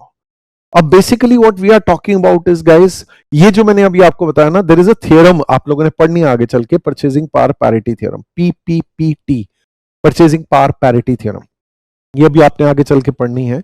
Relative purchasing power parity theorem का फंडामेंटल मैंने किया, यही चीज का आप प्रैक्टिकल एग्जांपल देखोगे, अभी नहीं, नॉट इनिशियल क्लासेस, थोड़ा ठहर के देखेंगे। अभी तो पहले बेसिक्स देख लें, फिर will be coming to these theorems etcetera also. तो एनी हाउ, तो इन्फ्लेशन का इंपैक्ट बड़ा सिंपल है कि the country with higher inflation rate अपने ट्रेडिंग पार्टनर के अगेंस्ट वीक होगा। अभी देखो ना, 80 रुपीज का था, जैसे अगर 80 रुपीज देके अगर $1 मिल रहा था, अब आगे 86.27 एक साल बाद ये वाला होगा। तो उस हिसाब से ये परचेजिंग पावर पैरिटी थ्योरम में जो है आप आगे चल के इसको डिटेल में देखते हो वंस अगेन। तो जो भी जिसका भी इन्फ्लेशन रेट जो है वो ज्यादा है, वो अपने ट्रेडिंग पार्टनर के अगेंस्ट वीक होगा। ये वाली चीज आप आगे चल के परचेजिंग पावर पैरिटी थ्योरम में देखोगे। जो कॉन्सेप्ट मैंने बताया है, this is called relative purchasing power parity. Any how, आगे बढ़ते हैं। Next fundamental is interest rates. Guys देखो, अगर हमारे इंडिया में इंटरेस्ट रेट है 15%, अगर आप टेक एन एग्जांपल, आप बोरिंग करने जाते हो आपको 15% पे मिलता है, लेकिन यूएस में इंटरेस्ट रेट लेट्स से 5% है। तो इंटरेस्ट रेट्स का भी बड़ा इंपैक्ट है, वेरी इंपॉर्टेंट है। ये एक आगे थ्योरम पढ़नी हमने, IRPT, interest rate parity theorem. Same concept पे देखते हैं। टेक एन एग्जांपल, आज जो चीज $1 की है भाई, लेट्स टेक एन एग्जांपल, आज बोरो या इन्वेस्ट किया, लेट्स से आज का $1 जो है एक साल बाद 1.05 हो जाएगा, और आज का let's take an example 80 rupees था स्पॉट रेट, वो इसका इंटू 1.15 हो जाएगा, मींस मैं कहता हूं ₹92 हो जाएगा। ठीक है जी, 92 हो जाएगा। तो उस हिसाब से आज से एक साल बाद का रेट आप देख सकते हैं will be equal to $1 is equal to ₹92 divide by 1.05 which comes to rupees कितना, 92 divide by 1.05 is equal to something like 87.62 कर देता हूं, 87.62। तो ये आप लोग मेरे साथ अभी पढ़ोगे एक कॉन्सेप्ट फॉरवर्ड रेट। तो ये 1 ईयर का forward rate theoretically interest rate parity theorem से बैंक्स जो हैं कैसे निकाल सकते हैं, using interest rate parity theorem, IRPT निकालते हो कैसे जो है। आज एक रेट डिसाइड कर लेंगे, आज से एक साल बाद का अगर आपको डॉलर चाहिए, आज अगर रेट फ्रीज कराना चाहते हो तो ठीक है जी, आज जो डॉलर 80 रुपीज का आ रहा है, हम आपको एक साल बाद का आज रेट लॉक कर देंगे 87.62। तो जिस भी कंट्री का इंटरेस्ट रेट ज्यादा है, जैसे हमारे इंडिया में इंटरेस्ट रेट ज्यादा है, वो अपने जो दूसरा एक्सचेंज जिसके भी कंपैरिजन में देखा जा रहा है वो वीक होगी, फॉरवर्ड मार्केट में जो है वो वीक होगी या डिस्काउंट पे होगी इन द फॉरवर्ड मार्केट। और यही चीज आप लोगों ने आगे चल के इंटरेस्ट रेट पैरिटी थ्योरम में पढ़ना है। इंटरेस्ट रेट पैरिटी थ्योरम और इससे एंसिलरी कॉन्सेप्ट्स में हम लोग एक क्लास लगाएंगे। It's a very important area examination के लिए। ठीक है, PPPT विद IRPT, मतलब एक क्लास तो एटलीस्ट लेके जाएंगे ये वाली थ्योरम्स, बाद में देखेंगे, अभी नहीं। तो जिसका भी हायर रेट ऑफ इंटरेस्ट है, जैसे इंडिया का हमने कहा, तो वो डिस्काउंट पे होगी फॉरवर्ड मार्केट में। हम लोग देखेंगे इस चीज को, इस कॉन्सेप्ट को आगे चल के। We will be studying in interest rate parity theorem, अभी नहीं, let's move further. Next fundamental comes central government का या central bank of the country का इंटरवेंशन। देखो यार, बड़ा इंटरेस्टिंग सा कॉन्सेप्ट है। आप लोगों ने सेबी का नाम सुना हुआ है, securities and exchange board of India. अब सोचो, इमेजिन करो, सेबी क्या है भाई? स्टॉक मार्केट की रेगुलेटर है। सेबी है कौन? Stock market regulator. ठीक है, अब बायर्स हैं, सेलर्स हैं, स्टॉक मार्केट में खरीद और बेच रहे हैं, वो रेगुलेट करती है कि कोई मैनिपुलेशंस ना हो। ठीक है, कुछ किसी भी इन्वेस्टर को चीटिंग ना हो किसी के साथ। बायर्स और सेलर्स जो हैं, वो लोग जो हैं उनको बाय और सेल करने देती है, खुद बाइंग और सेलिंग नहीं करती सेबी। लेकिन आरबीआई क्या करता है? RBI is hence called, reserve bank of India is hence called dirty regulator. This is not the word given by me. This is not the term that I will give to RBI, but it is the term that is given by various economists. Various economists call RBI as the dirty regulator. Why do they call it as a dirty regulator? Fundamental समझते हैं। सोचो, ये football खेल रहे हैं, एक team है, दूसरी टीम है, ये दोनों खेल रहे हैं, और जो बीच में रेफरी है वो गोल कर रहा है। सोचो, ये एक टीम का है, वो दूसरी टीम का है, और ये बीच में आके ये खुद भी ट्रेडिंग कर रहे हैं। क्या का मतलब डर्टी रेगुलेटर। और take an example, let's say dollar की बहुत ज्यादा डिमांड आ गई, बहुत ज्यादा डिमांड आ गई, तो हमारा वी नीड फॉरेन करेंसी, अरे ज्यादा चाहिए। तो आरबीआई क्या कहता है? चलो जी, हम मेरे से ले लो, तुम बैंक्स तुम मेरे से लो, और तुम्हें अगर नहीं मिल रहा, जैसे आप लोग पढ़ोगे मेरे साथ, इंटर बैंक मार्केट का फंडामेंटल देखोगे, तो एक बैंक दूसरे बैंक से लेता है, अगर नहीं मिल रहा वहां से, कोई बात नहीं, मेरे से ले लो, कि ये ना हो कि एकदम से डॉलर का रेट जो है बहुत ज्यादा ऊपर चला जाए या बहुत ज्यादा नीचे चला जाए, ना तो बहुत ज्यादा नुकसान इंपोर्टर्स को, ना बहुत ज्यादा नुकसान एक्सपोर्टर्स को, ऐसा करके। तो बेसिकली हम लोग क्या कह रहे हैं, अगर फॉरेन करेंसी की बहुत ज्यादा डिमांड है, सप्लाई कम है, तो आरबीआई कैन, उसकी मर्जी है, वो बीच में बाइंग और सेलिंग कर सकता है। वो जो है फॉरेन एक्सचेंज रिजर्व्स खोल के वो कहेगा अच्छा मैं, लो जी मेरे से ले लो, you take this excess supply, और उस केस में जो है अगर मतलब सप्लाई कर देगा, और अगर मार्केट में बहुत ज्यादा डॉलर्स आ गए तो बैंक आरबीआई जो बाय कर लेगा foreign currency to prevent fall in the prices. तो आरबीआई जो है and is hence called dirty regulator. Why is it called dirty regulator? बड़ी सिंपल सी बात है, because it starts playing in between. ये फुटबॉल खेल रहे हैं, वो फुटबॉल खेल रहे हैं, ये भी बीच में आके जहां गोल करना है इधर गोल करना है, इधर गोल कर दूंगा, उधर गोल करना है उधर गोल कर दूंगा। जैसे आप लोग अगर बचपन में कभी क्रिकेट खेलते थे, अगर इंडिया में हम लोग यहां पर अगर देखें तो there is a term called बीच का बिच्छू, या the player who plays from both the sides. I will play from both the sides, I will take the batting from both the sides, I will play from both the sides and I will take batting, and when I am not doing batting I will do wicket keeping or else I'll do bowling for any of the parties. What is this? Anyhow, let's not talk about that. Then next is a very interesting concept that is called resource discoveries. देखो imagine करो किसी country के पास कोई ऐसा resource है जो कि all over the world जो है जिसकी स्केर्सिटी हो। अब जैसे फॉर एग्जांपल ऑयल की scarcity all over the world है, लेकिन गल्फ कंट्रीज के पास है ऑयल रिजर्व्स, कच्चा तेल उनके पास बहुत है। तो उस हिसाब से क्या कच्चा तेल उनके पास है, तो उस वजह से क्या है उनकी करेंसी की डिमांड बढ़ती है। दिनार, जैसे कुवैती दिनार, बहरीन दिनार, उनकी करेंसी की डिमांड बढ़ती है। उनके पास एक ऐसा रिसोर्स है जो कि ऑल ओवर द वर्ल्ड जिसकी डिमांड है, लेकिन इनके पास जो है वो अवेलेबल है इन अबंडेंस, बाकियों के पास इतनी नहीं है। तो लोग people in order to buy that resource from this country, they will buy this country's currency first, and hence that will appreciate the price of this country's currency. तो once again जैसे मैंने आपको बोला भाई ऑयल है, oil जो है किसी कंट्री के पास है, बाकियों के पास नहीं है। एवरी कंट्री नीड्स भाई ट्रांसपोर्टेशन के लिए आपको एयरक्राफ्ट उड़ाने, आपको गाड़ियां चलानी है, चलो बैटरी ऑपरेटेड भी आप लगा लो, लेकिन स्टिल उसके अलावा भी जो है डीजल पेट्रोल कार्स चल रही है ना, सीएनजी कार्स चल रही है ना, इवन एलपीजी कार्स भी चल रही है ना। So what we are talking about is we are talking if a country has a resource scarce in the other countries do not have that resource, in such a case the home currency will be stronger against the other currency. ठीक है, reason is very simple, the demand for that resource, जैसे example I gave you the example oil, तो इस case में वो increase करेगा demand for the home currency, क्योंकि वो home currency first they will buy and then they will buy the this resource, जैसे oil, कच्चा तेल, क्रूड ऑयल, राइट। तो against the foreign currency. Next is government की policies. यार government जो है अपनी तरफ से कुछ भी पॉलिसीज ला सकती है, वो उनके अपने ऊपर है। गवर्नमेंट की पॉलिसीज कहने का मतलब, लेट्स टेक एन एग्जांपल, भाई गवर्नमेंट अपने बजट हर साल लेके आती है। अब लेट्स से किसी कंट्री के पास अगर डेफिसिट फाइनेंस हो, लेट्स से सेंट्रल गवर्नमेंट के पास डेफिसिट है, तो what they can do is they can print more money. तो दे इफ दे अपनी एग्जिम पॉलिसी कुछ नई ले आए, कुछ let's take an example, they start printing money, more money as the case में भी।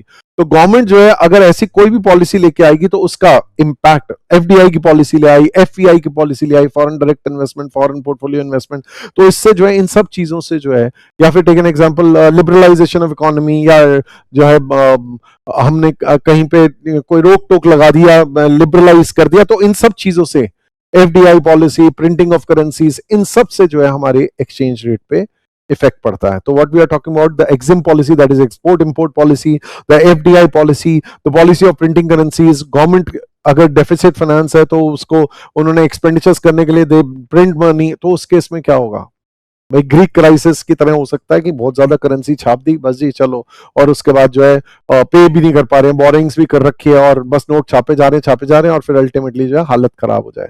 सो what we are talking about is this is a very important fundamental, that government क्या policy लाती है उसके बेसिस पे भी जो है आपकी करेंसी का exchange rate with the other countries currency होता है। जैसे बांग्लादेश है, अब बांग्लादेश में जो है वो वहां की तो गवर्नमेंट ही पलट गई। पाकिस्तान का आप देख रहे हैं टाइम एंड अगेन जो है उनके जो प्राइम मिनिस्टर होते हैं, time and again they are behind bars, time and again it has happened in the past history.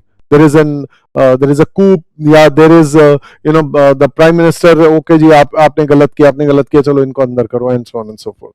Anyhow, let's not go into that. वापस आते हैं, तो those things affect that country's currency. Next comes political conditions of the country. अब देखो US में there are only two parties, Republicans and Democrats. But on the other hand, in India, if we talk about the parties, very nationalized parties, बहुत सारी हैं यार, और सब party जो है सारा सारा जो है कुर्सी का खेल चल रहा है।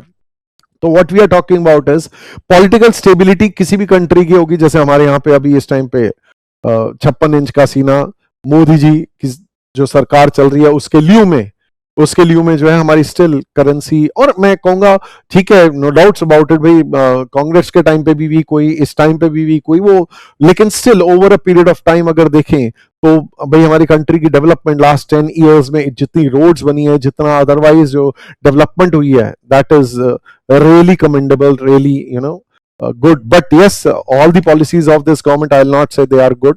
There are certain bad policies also, but there are certain very good policies also.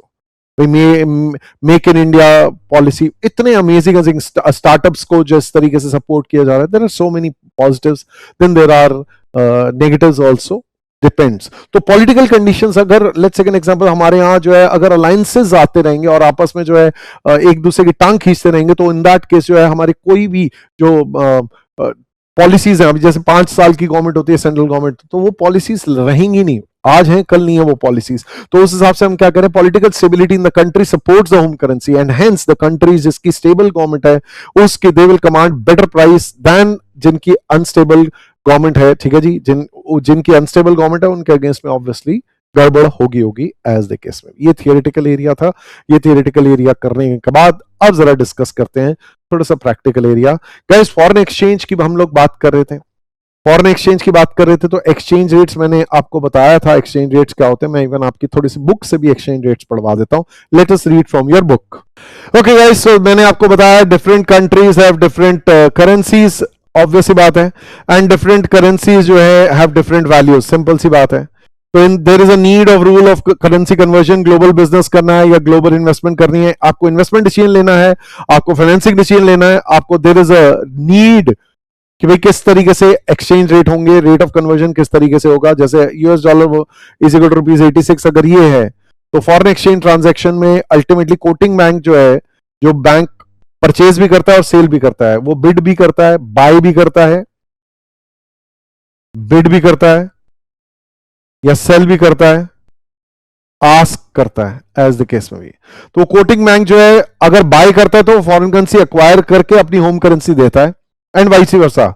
अगर सेल करता है तो वो अक्वायर करता है होम करेंसी, ठीक है। If it sells the foreign currency तो it parts with the foreign currency. जैसे कोई इंपोर्टर है, इंपोर्टर आता है, इंपोर्टर आके बोलता है बैंक को, बैंक आई नीड डॉलर, तो bank let's take an example आपको ऐसे कोटेशन देता है, $1 is equal to rupees, let's say, let me give you the proper quotes, 86-86.5। तो this is called bid rate. इसको ऐसे भी लिखा जा सकता है, ₹per इज इक्वल टू 86.00/50, ऐसे भी लिखा जाता है, लिखने का अलग अंदाज है। एनी हाउ, तो ये जो है ये कोड दिए हुए हैं। तो बैंक जो है अगर बाय कर रहा है तो वो कहता है अगर आप मुझे $1 दोगे तो मैं आपको 86 रुपीज दूंगा। तो अगर कोई एक्सपोर्टर आता है and if that exporter brings $, तो बैंक कीप्स द $, ठीक है जी, he keeps the $, he keeps $1 and pays ₹86. Simple.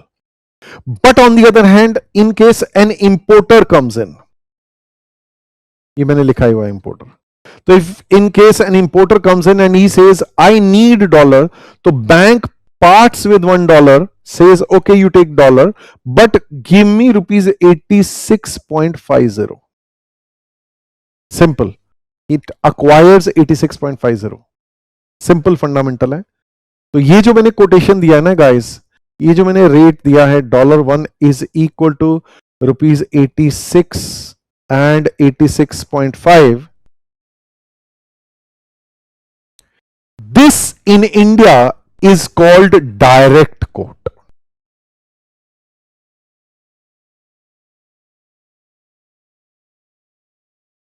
Let's understand the concept of direct quote with the help of some visualizations, with the help of our PPT. Here we go. Okay guys, so foreign exchange quotes, let's see. The exchange rates can be between two countries currencies can be given as direct quotes or indirect quotes. First, let's talk about direct quote. Now forget the foreign currency. Let's talk about any commodity. Take an example. I have a pen. You say, boss, sir, भाई ये pen कैसे दिया? तो मैं कहता हूं one pen for, let's say an example, 500 rupees. So this pen is a commodity. भैया एक पेन कैसे दिया? 500 रुपए. कैलकुलेटर कैसे दिया? वन कैलकुलेटर कैसे दिया? I'll say 400 rupees. भैया एक सेब कैसे दिया? One Apple. How much price for one apple? I say, okay, give me 10 rupees. Then let's take an example, one hot dog, junk food. Now this is healthy food, this is junk food. Junk food कैसे दिया? 20 rupees. बढ़िया जी. So what we are talking about is, this is direct quote. Everybody understands this. So इसी तरीके से if I say $1 is equal to rupees 86 or 86.2,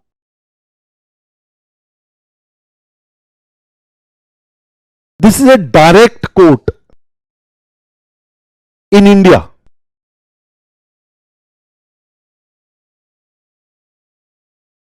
Why am I saying this is direct in India? Reason being, this is a commodity and this is our home currency.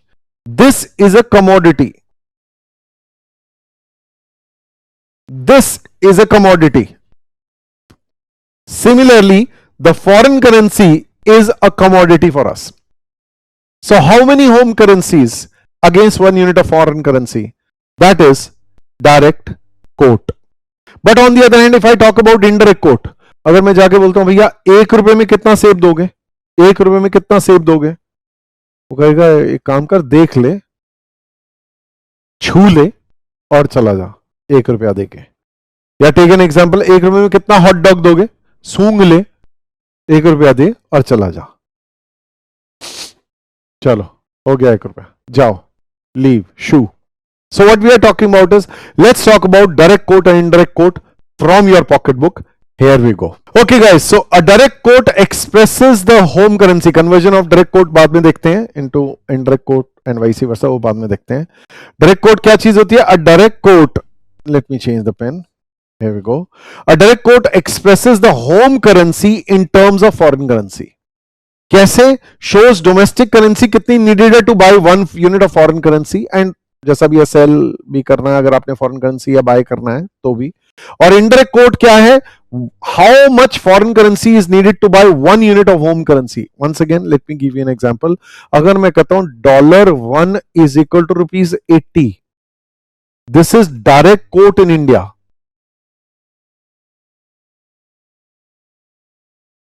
क्योंकि Indian currency के point of view से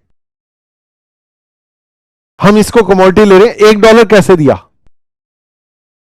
ठीक है जी. On the other hand, if I say ₹1 is equal to $0.0125, this is an indirect coat.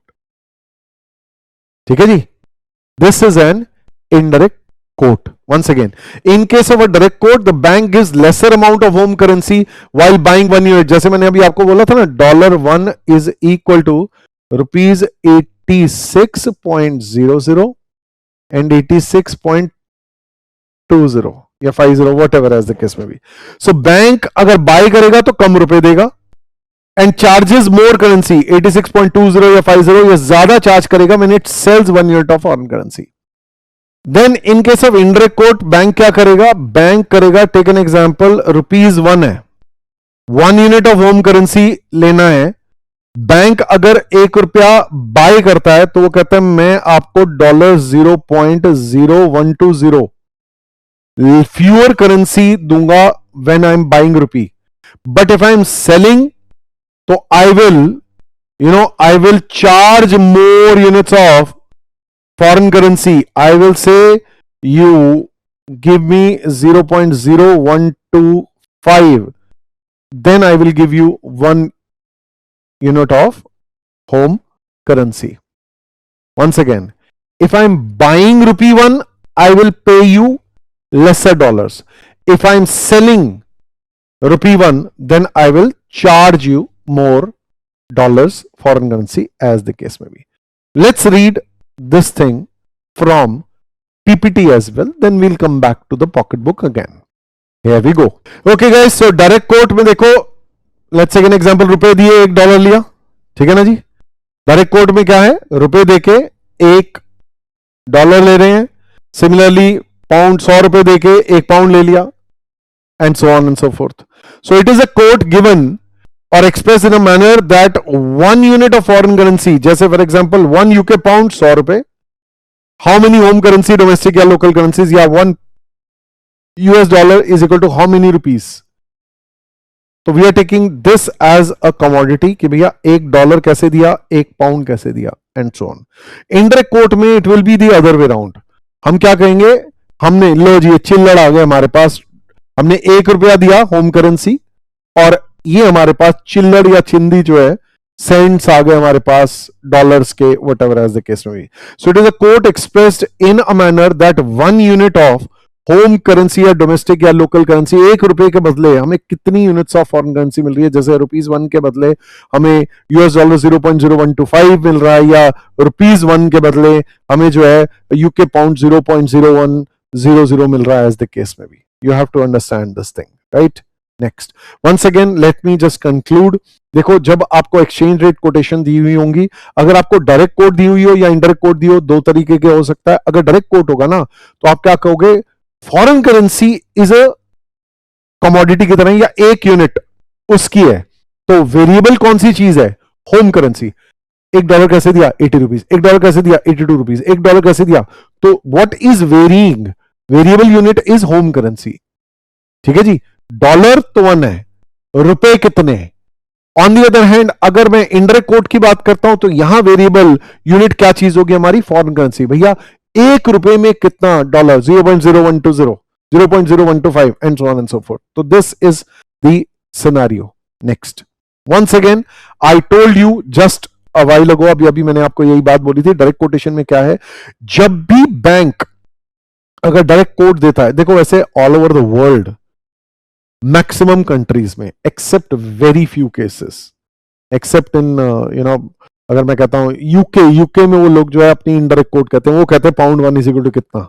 बाकी हमारी country में अगर आप कभी भी जाओगे तो हाँ जी, ये वाली करेंसी कितने रुपए, ये वाली करेंसी डॉलर कितने रुपए, पाउंड कितने रुपए, यूरो कितने रुपए, कुवैती दिनार कितने रुपए, बहरीन दिनार कितने रुपए, या जो है एज द केस में भी हमारे हांगकांग डॉलर कितने रुपए, या चाइनीज यूएन कितने रुपए, मलेशियन रिंगिट कितने रुपए, and so on and so forth, right. Thai baht कितने रुपए. नेक्स्ट, तो इस केस में क्या है, अगर बैंक कभी भी आपको टू वे कोट्स देता ना, एक बाई रेट और एक sell rate, bid rate and ask rate, तो बैंक हमेशा, take an example direct quotation में, अगर बैंक ने ये कोटेशन दिया है $1 is equal to ₹86 and then 86.50, तो बैंक क्या करेगा, माइंड यू, बैंक हमेशा कम रुपए देगा $1 के बदले. It will buy low and it will sell high, या आप इसे कह सकते हैं buy cheap and sell dear. Very important है, it will pay lesser, it will pay ₹86 for $1. But on the other hand, अगर for fix unit of foreign currency, but on the other hand अगर कोई, let's take an example, जैसे अगर कोई exporter आया, exporter dollar लाया है, उससे $1 रखवा के ₹86 दे दिया. यही कोई इंपोर्टर आता है, तो इंपोर्टर से ज्यादा रुपए रखवाएंगे, 86.5 रखवाएंगे, उसे कहेंगे इट विल चार्ज या it will receive more units against again this $1, कि भैया हम तुम्हें ये 86.5 चार्ज करेंगे, and that is very simple fundamental. ये डायरेक्ट कोटेशन में हो गया. यही इनडायरेक्ट कोटेशन की अगर मैं बात करूं, इनडायरेक्ट कोटेशन में भी यही सिंपल है, सिंपल फंडामेंटल है. बैंक ने क्या करना है, टेक एन एग्जांपल, आपको अगर ₹1 इज इक्वल टू $0.0120 और 0.0125 अगर मैं कह रहा हूं, तो बैंक अगर रखवाएगा तो बैंक आपसे ज्यादा डॉलर रखवाएगा. बैंक जो है वो ज्यादा फॉरेन करेंसी रखवाएगा, वो कहेगा भैया मुझे ज्यादा फॉरेन करेंसी रख के दे, मुझे 0.0125 दे, और फिर जो है it will acquire what, it will acquire more unit of foreign currency, ये रखवाएगा, और फिर उसके अगेंस्ट 1 रुपया देगा, ले भाई मेरे से 1 रुपया ले जा। ऑन द अदर हैंड ये अगेन ये किसी एक्सपोर्टर से आया, एक्सपोर्टर से ज्यादा डॉलर रखवाए, और इंपोर्टर आया तो इंपोर्टर्स को जो है 1 रुपया के अगेंस्ट कम $0.0120 इतने आपने जो है फॉरेन करेंसी देनी है। बैंक हमेशा बिजनेस कर रहा है, बैंक अपने पास हमेशा कुछ करेंसी रखेगा, सिंपल सी बात है, वो अपने पास फायदा रखेगा, वो अपना प्रॉफिट मार्जिन रखेगा, सिंपल फंडामेंटल है। Bank is doing business. अगर एक्सपोर्टर आएगा, एक्सपोर्टर से कहेगा 0.0125 दे, 1 रुपया ले जा, इंपोर्टर आएगा 1 रुपया दे, 0.120 ले जा, और उसने 0.005 अपने पास डॉलर जो है अपना प्रॉफिट रख लिया है, केस में बैंक ने। So what we are talking about is banks are always giving two-way quotations. Very important for you to understand. 2-way quotations देते हैं, ठीक है जी। एक होता है bid rate, एक होता है ask rate। जैसे यहां पर मैंने एग्जांपल दे दिया 80 और 81। बैंक के पास अगर कोई एक्सपोर्टर आता है, बैंक के पास अगर कोई एक्सपोर्टर आता है तो एक्सपोर्टर से, ध्यान से सुनना, ये जरा नोटिस करना, ये इसने $1 दिया, ठीक है, और उसने इंपोर्टर को $1 देके उससे लेट्स से 51 रुपीज चार्ज कर दिया, और इसको जो भी है 61 रुपीज चार्ज कर लिया, और उसको 60 रुपीज पकड़ा दिए, whatever as the case में भी, या 81 रुपीज चार्ज कर लिए, whatever, this is 80 rupees charge कर लिए यहां पर, और यहां पर इससे जो 80 रुपीज पकड़ाए, ले भाई तू 80 रुपए लेके जा, लेकिन तू मुझे 81 रुपीज दे। यहां से $1 आया, $1 यहां गया, ये $1 यहां चला गया, ऐसे करके bank is doing business, as simple as that. Banks always buy cheap and sell dear. Anyhow, now let's move back to your pocketbook, और एक बार जरा ये समझ लेते हैं कि अगर हमें डायरेक्ट कोड दिया हुआ है तो उससे इनडायरेक्ट कोड कैसे निकालना है, और इनडायरेक्ट कोड दिया हुआ है तो उससे डायरेक्ट कोड कैसे निकालना है। Let's come back, basic mathematics है, let's come back to your pocketbook. Okay guys, so one by one, सबसे पहले अगर मैं आपको बोल रहा हूं, let's take an example, the quotation is $1 is equal to ₹80। तो डायरेक्ट कोड दिया हुआ है, ठीक है जी, रुपीस इंडियन कंटेक्स्ट में, इंडियन रुपीस के कंटेक्स्ट में, या इंडिया के कंटेक्स्ट में, ये डायरेक्ट कोड इन इंडिया है। अब इसी से अगर मुझे ₹1 इज इक्वल टू $1 निकालना है तो आप क्या करो, 1/80 कर दो ना। कैसे करोगे, 1/80, दैट इज से $0.0125। तो आप ऐसे कह सकते हो that indirect quote is equal to 1/डायरेक्ट quote, and vice versa, direct quote is equal to 1/, indirect quote. Basic fundamental. अब देखो वंस अगेन, जो मैं अभी नेक्स्ट एग्जांपल दिखा रहा हूं, इस तरह का सवाल आपके एग्जाम में नहीं आएगा। टोटल जो मैंने आपको अनसॉल्व प्रॉब्लम्स दिए हैं उसमें सिर्फ ये एग्जांपल और इससे प्रीवियस एग्जांपल जो अभी कराया था, they are the things that will not come in the exam. इसके अलावा जो है आगे जितने भी क्वेश्चंस हमने करने हैं सारे एग्जाम लेवल के क्वेश्चंस हैं। तो आप लोग देख रहे हैं कन्वर्जन, डायरेक्ट से इनडायरेक्ट, इनडायरेक्ट से डायरेक्ट, बड़ा ही बेसिक सा मैथमेटिकल एग्जांपल। जैसे मैंने कहा भाई $1 इज इक्वल टू ₹80, ये डायरेक्ट कोट इन इंडिया है। अब अगर मुझे इनडायरेक्ट कोट निकालना है रुपीस के पर्सपेक्टिव से, तो 1/80 कर दूंगा, तो ये मेरा डॉलर आ जाएगा, $0.0125। खत्म हो गई बात। इसी चीज को एग्जाम्पल में कर रहे हैं, here we go.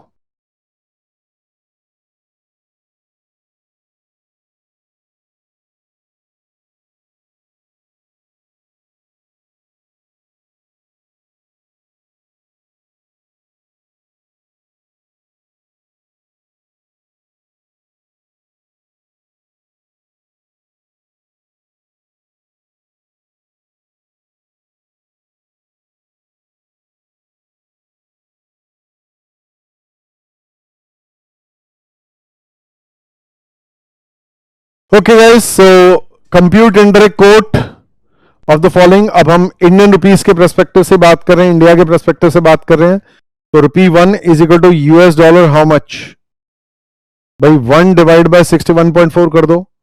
₹1 is equal to UK pound, how much, 1/92.05 कर दो। ₹1 is equal to Canadian dollar how much?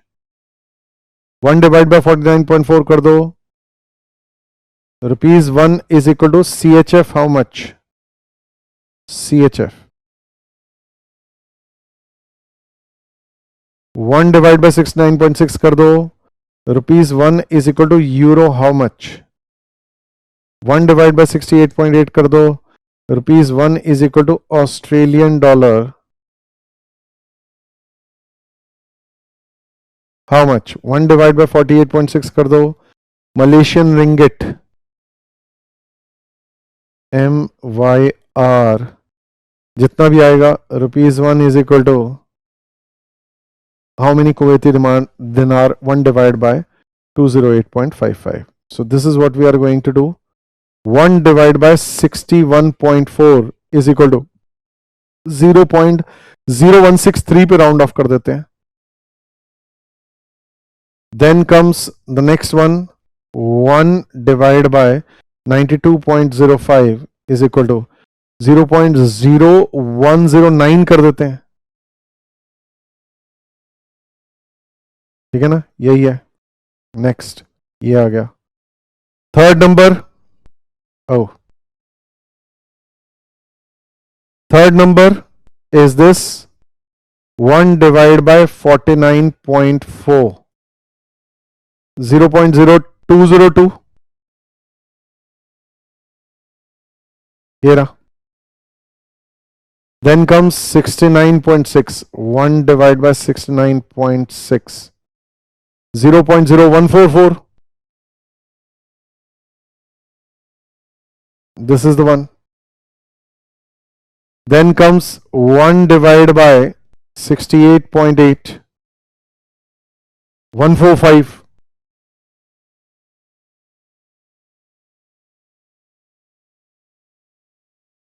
€145. Then Australian dollar का 1 divided by 48.6 206 कर देते हैं. 0.0206. Here you see 206. Okay. Then Malaysian ringgit. अच्छा ये कुवैती दिनार.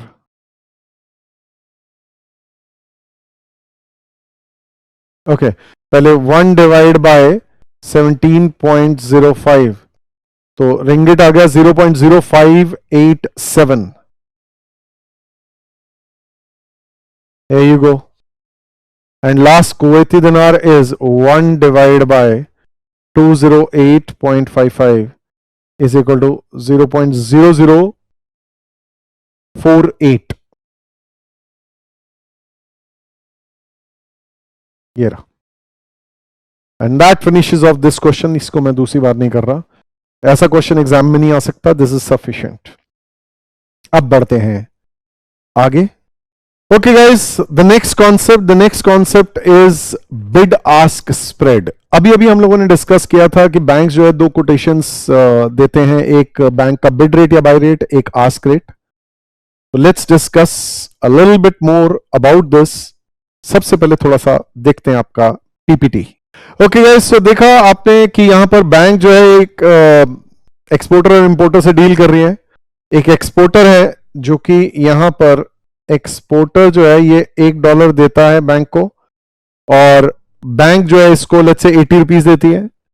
And let's take an example, importer को $1 देती है against 81 rupees and so on. Next, तो बैंक जो है they quote different prices for buying as well as selling. जो उसका बाइंग रेट है उसको बिड रेट कहा जाता है, और जो सेलिंग रेट है उसको आस्क रेट कहा जाता है. और अल्टीमेटली क्या है, बैंक्स हमेशा सस्ता खरीद के महंगा बेचेंगे. Banks are there to do business. Any person who is doing business, जैसे एक सिंपल सी बात, आप कैलकुलेटर खरीद रहे हो और बेच रहे हो, ट्रेडिंग कर रहे हो, इसमें आप इसको 350 का खरीद करके 400 का बेच सकते हो. जितने का खरीदोगे उससे ज्यादा का बेचोगे. यही आपकी इंटेंशन होगी, यही आपकी जो है कोशिश होगी. और बैंक जो है उस हिसाब से हमेशा बाय चीप और सेल डियर करते हैं. सिंपल सी बात. तो उस हिसाब से एक कॉन्सेप्ट निकलता है जिसे हम लोग कहते हैं बिड आस्क स्प्रेड. ये बिड आस्क स्प्रेड क्या चीज है? ये गेन है बेसिकली. अब आप देखो, आप लोगों ने बचपन में एक रेशो पढ़ी हुई है, जीपी रेशो. जीपी रेशो कैसे निकलती है? जीपी रेशो निकलती है is equal to GP upon sales into 100। GP कैसे निकलता है? Sales minus COGS upon sales कर दो, वही चीज, राइट। तो अब इस हिसाब से ही अगर हमने चलना है गाइस, तो बैंक्स का जो ये फॉरेन करेंसी का जीपी रेशियो है वो कैसे निकाल सकते हो? वंस अगेन देखो, बैंक का जो सेल प्राइस है उसको हम लोग कहते हैं आस्क रेट, और जो कॉस्ट ऑफ गुड सोल्ड है, जो भी वो जो जिस रेट पे वो खरीद रहे हैं, करेंसी बाय कर रहे हैं, बिड कर रहे हैं, तो उसे कहते हैं बिड रेट। तो ask rate minus bid rate is nothing but GP, जो ये इसमें हो रहा है, divide by obviously again cell rate या आस्क रेट, और इनटू 100 कर दोगे तो ये आपको पता ही है, जीपी हम लोग परसेंटेज में रेशियो निकालना पसंद करते हैं। तो उस हिसाब से आपने क्या कहना है, the gain to the bank that is the difference between bid rate and ask rate is termed as bid ask spread. Percentage terms में कैसे निकाला जा सकता है? Ask rate minus bid rate upon ask rate into 100। इस तरीके से आप बिड आस्क स्प्रेड जो है कैलकुलेट कर सकते हो। यही चीज अभी मैं आप लोगों को आपकी पॉकेट बुक से दिखा रहा हूं। Here we go. Okay guys, तो अगेन देखें, स्प्रेड की परसेंटेज अगर आपने निकालनी है तो ask rate minus bid rate upon ask rate into 100 करके आपका बिड आस्क स्प्रेड का रेट या परसेंटेज निकल आएगा। आप लोग पढ़ रहे हैं अगला सवाल, मैं इंतजार कर रहा हूं। Please read the next question.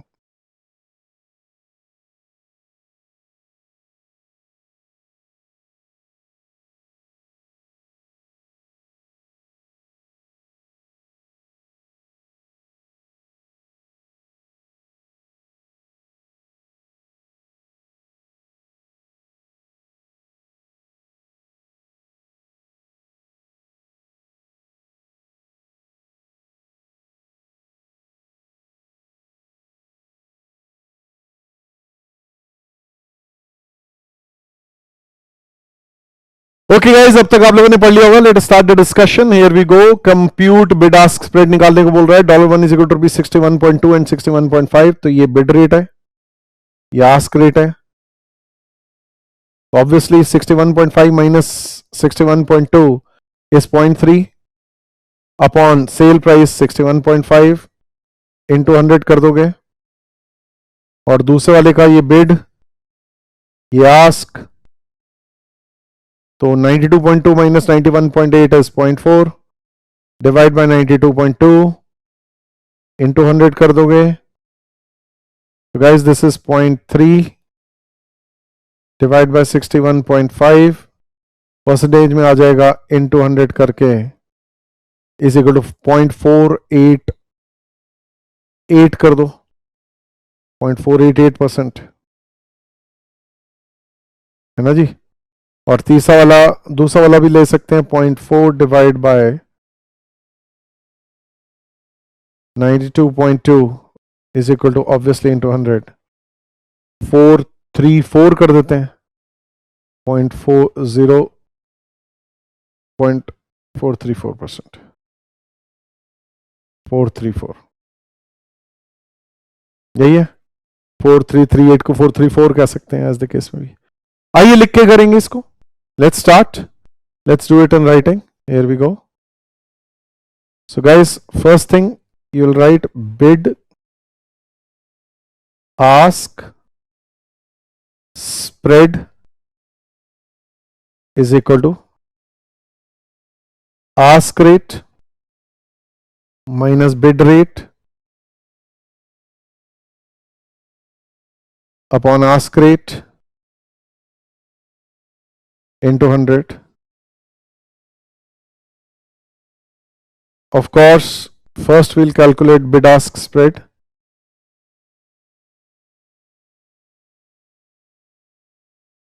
In dollars. So dollar के रिगार्ड में ₹61.5 is ask rate, 61.2 is bid rate, divide by ask rate is 61.5 into 100 किया, so the answer was 0.488.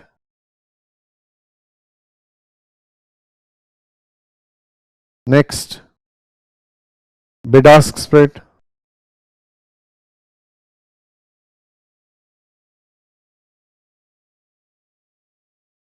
In pound is equal to rupees 92.2. minus rupees 91.8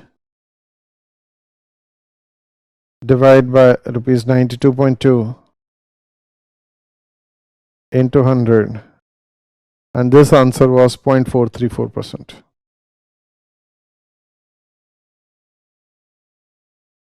So that finishes off this question. अब बढ़ते हैं आगे. Next concept. हटा रहा हूं. Okay guys, the next concept, spot exchange rate. Guys, what is spot exchange rate?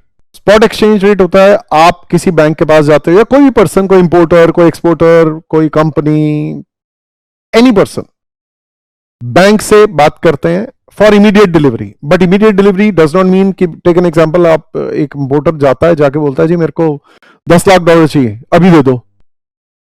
$10 lakh bank लेके नहीं बैठा हुआ भाई. Bank need some time to settle the transaction.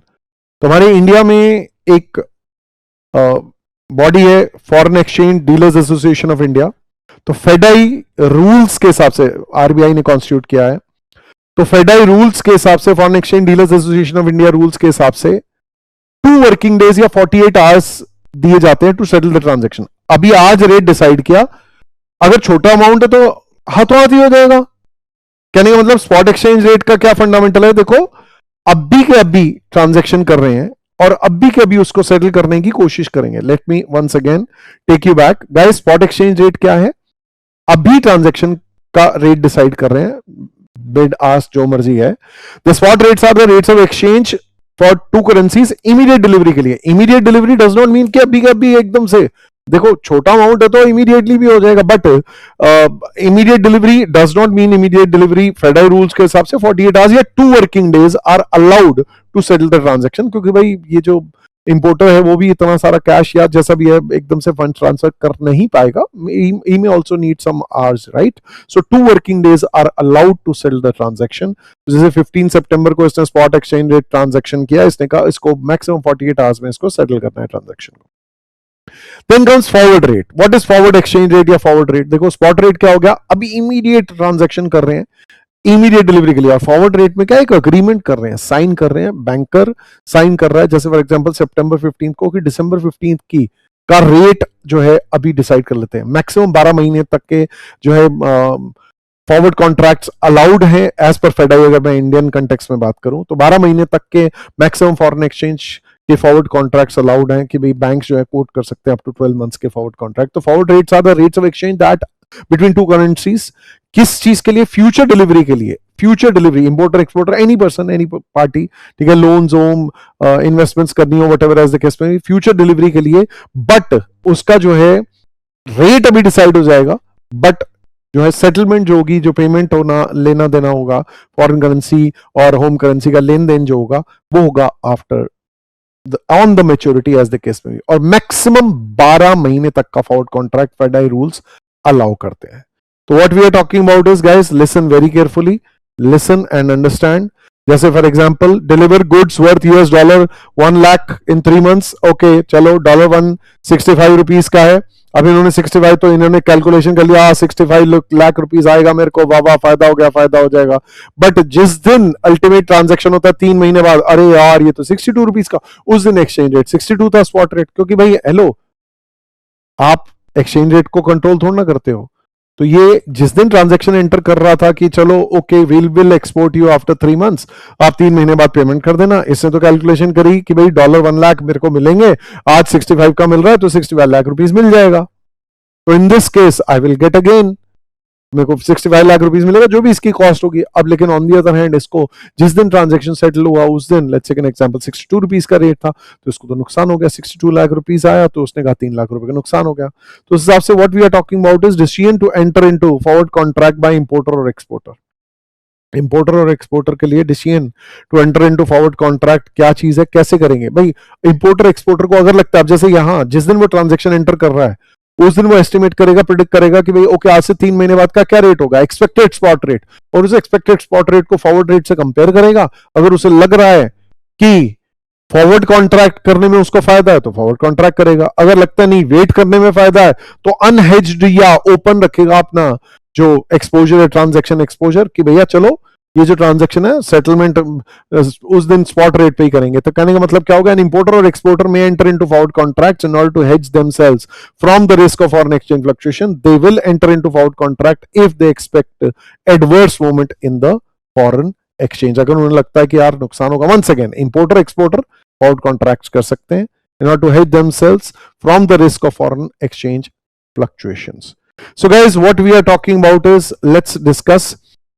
let's talk about first importer का केस लेते हैं। importer, let's talk about importer।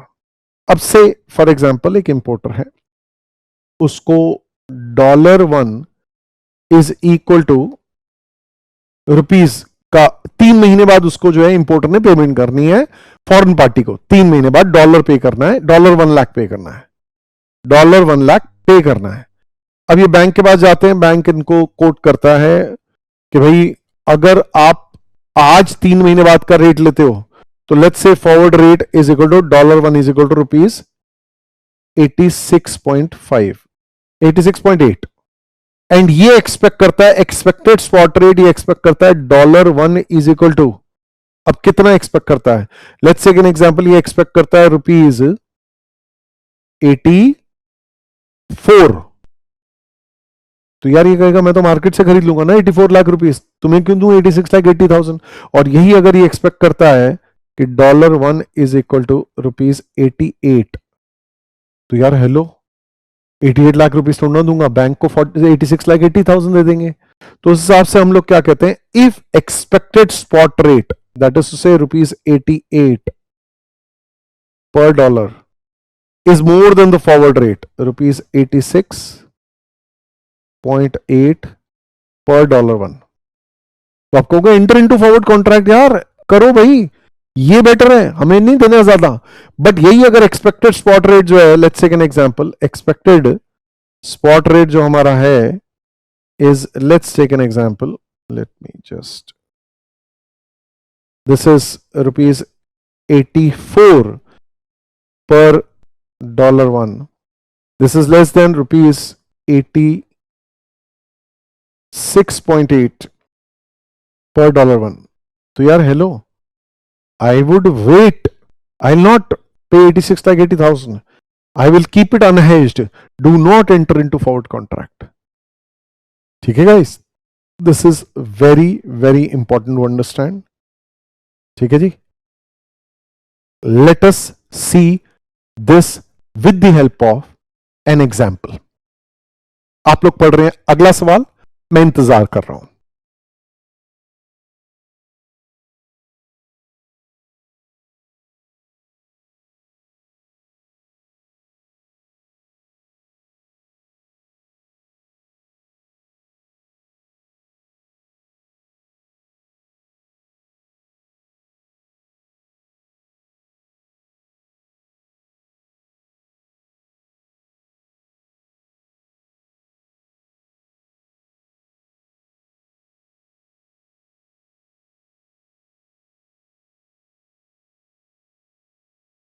Okay guys, अब तक पढ़ लिया होगा। Let us start the discussion, here we go. An importer, तो ये एक इंपोर्टर का केस है, इंपोर्ट्स गुड्स वर्थ $1 लाख, इन्होंने $1 लाख पे करने हैं यूएसए में, और अभी स्पॉट एक्सचेंज रेट दिया हुआ है $1 इज इक्वल टू 61.2, 61.6। हमारे लिए रेलिवेंट वैसे ही होता है, लेकिन स्टिल स्पॉट पे तो ट्रांजेक्शन होना ही नहीं है सेटल, क्यों, क्योंकि उसको पेमेंट कब करनी है, 3 महीने बाद। तो 3 महीने बाद का फॉरवर्ड रेट इन्होंने क्या कोट किया है, $1 इज इक्वल टू रुपीज 62.9। ये रेलिवेंट है क्योंकि इंपोर्टर बैंक से खरीदेगा तो बैंक विल सेल एट 62.9, ये रेट है। अच्छा, वो एक्सपेक्ट करता है कि 3 मंथ्स टाइम पे spot rate at the end of 3 months is most likely to be rupees 63। Hello, forward contract कर लो ना, ये बेटर है, enter into forward contract. Let me just show it to you from your pocket book, let me just show it to you from your pocket book. अगर मैं कहता हूं expected spot rate, guys मेरी बात ध्यान से सुनना, रुपीज 63 है, राइट, यही है, this is the case, rupees 63, ये एक्सपेक्टेड स्पॉट रेट है 63।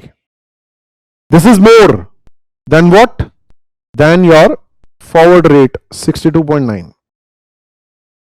डायरेक्ट कोड दिया हुआ है, $1 इज इक्वल टू रुपीज ऐसे करके दिया हुआ है 62.9 ले लो, 63 ले लो, तो अब इस हिसाब से गाइस फॉरवर्ड कॉन्ट्रैक्ट कर लो ना, ये बेटर है, जो सस्ता है वो हम लोगों ने करना है।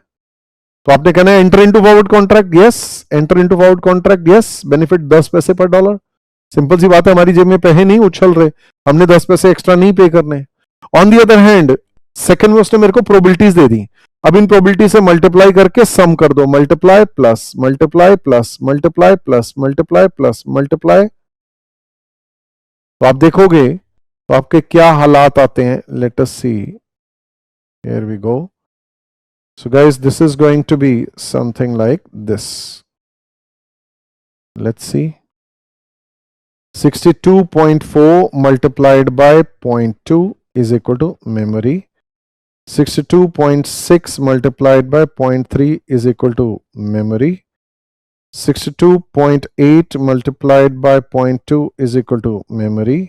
63.2 multiplied by 0.2 is equal to memory. 63.3 multiplied by 0.1 is equal to memory. Memory recall करना है 62.79। गाइस रुपीज 62.79 का एक्सपेक्टेड स्पॉट रेट है, ये है rupees 62.79। This is less than rupees 62.9।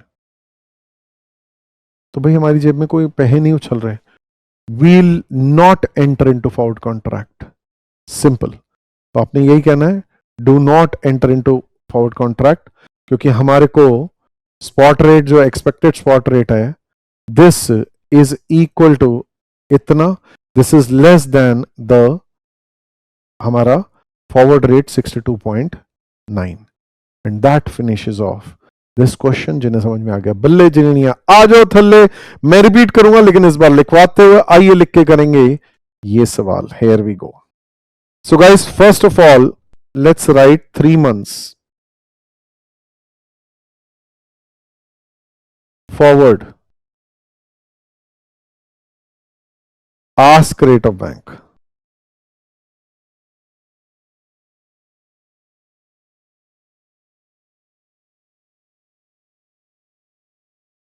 $1 is equal to rupees 62.9। ये तो कॉमन इंफॉर्मेशन हो गई।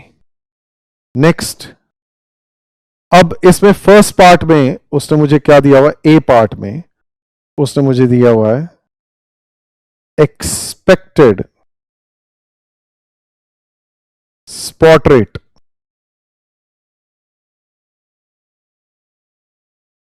Eight the end of 3 months। कितना है भाई, $1 इज इक्वल टू रुपीज 63, ये है। तो इस केस में आपकी एडवाइस क्या रहेगी, भैया फॉरवर्ड कॉन्ट्रैक्ट करेंगे तो सस्ता पड़ेगा, ये बेटर है। तो आपने एडवाइस यही देनी है, advice the importer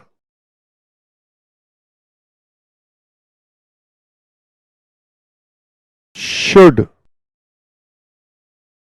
enter into forward contract।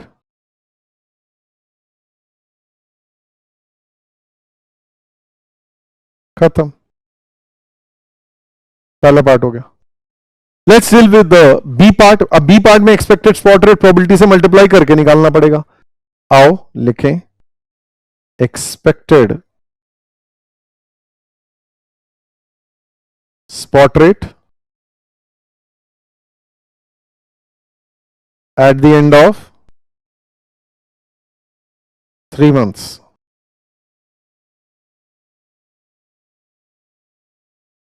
$1 is equal to rupees, हमने निकालना है, मल्टीप्लाई करना है प्रोबेबिलिटी से, rupees 62.4 multiplied by 0.2 plus rupees 62.6 multiplied by 0.3 plus rupees 62.8 multiplied by 0.2 plus rupees 63.2 multiplied by 0.2 plus ₹63.3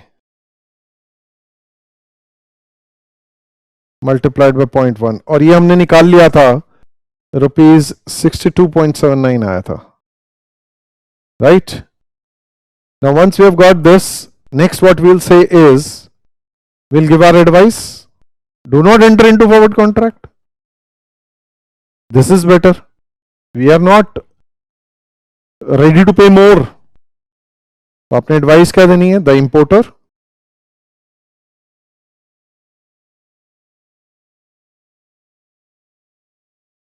should not enter into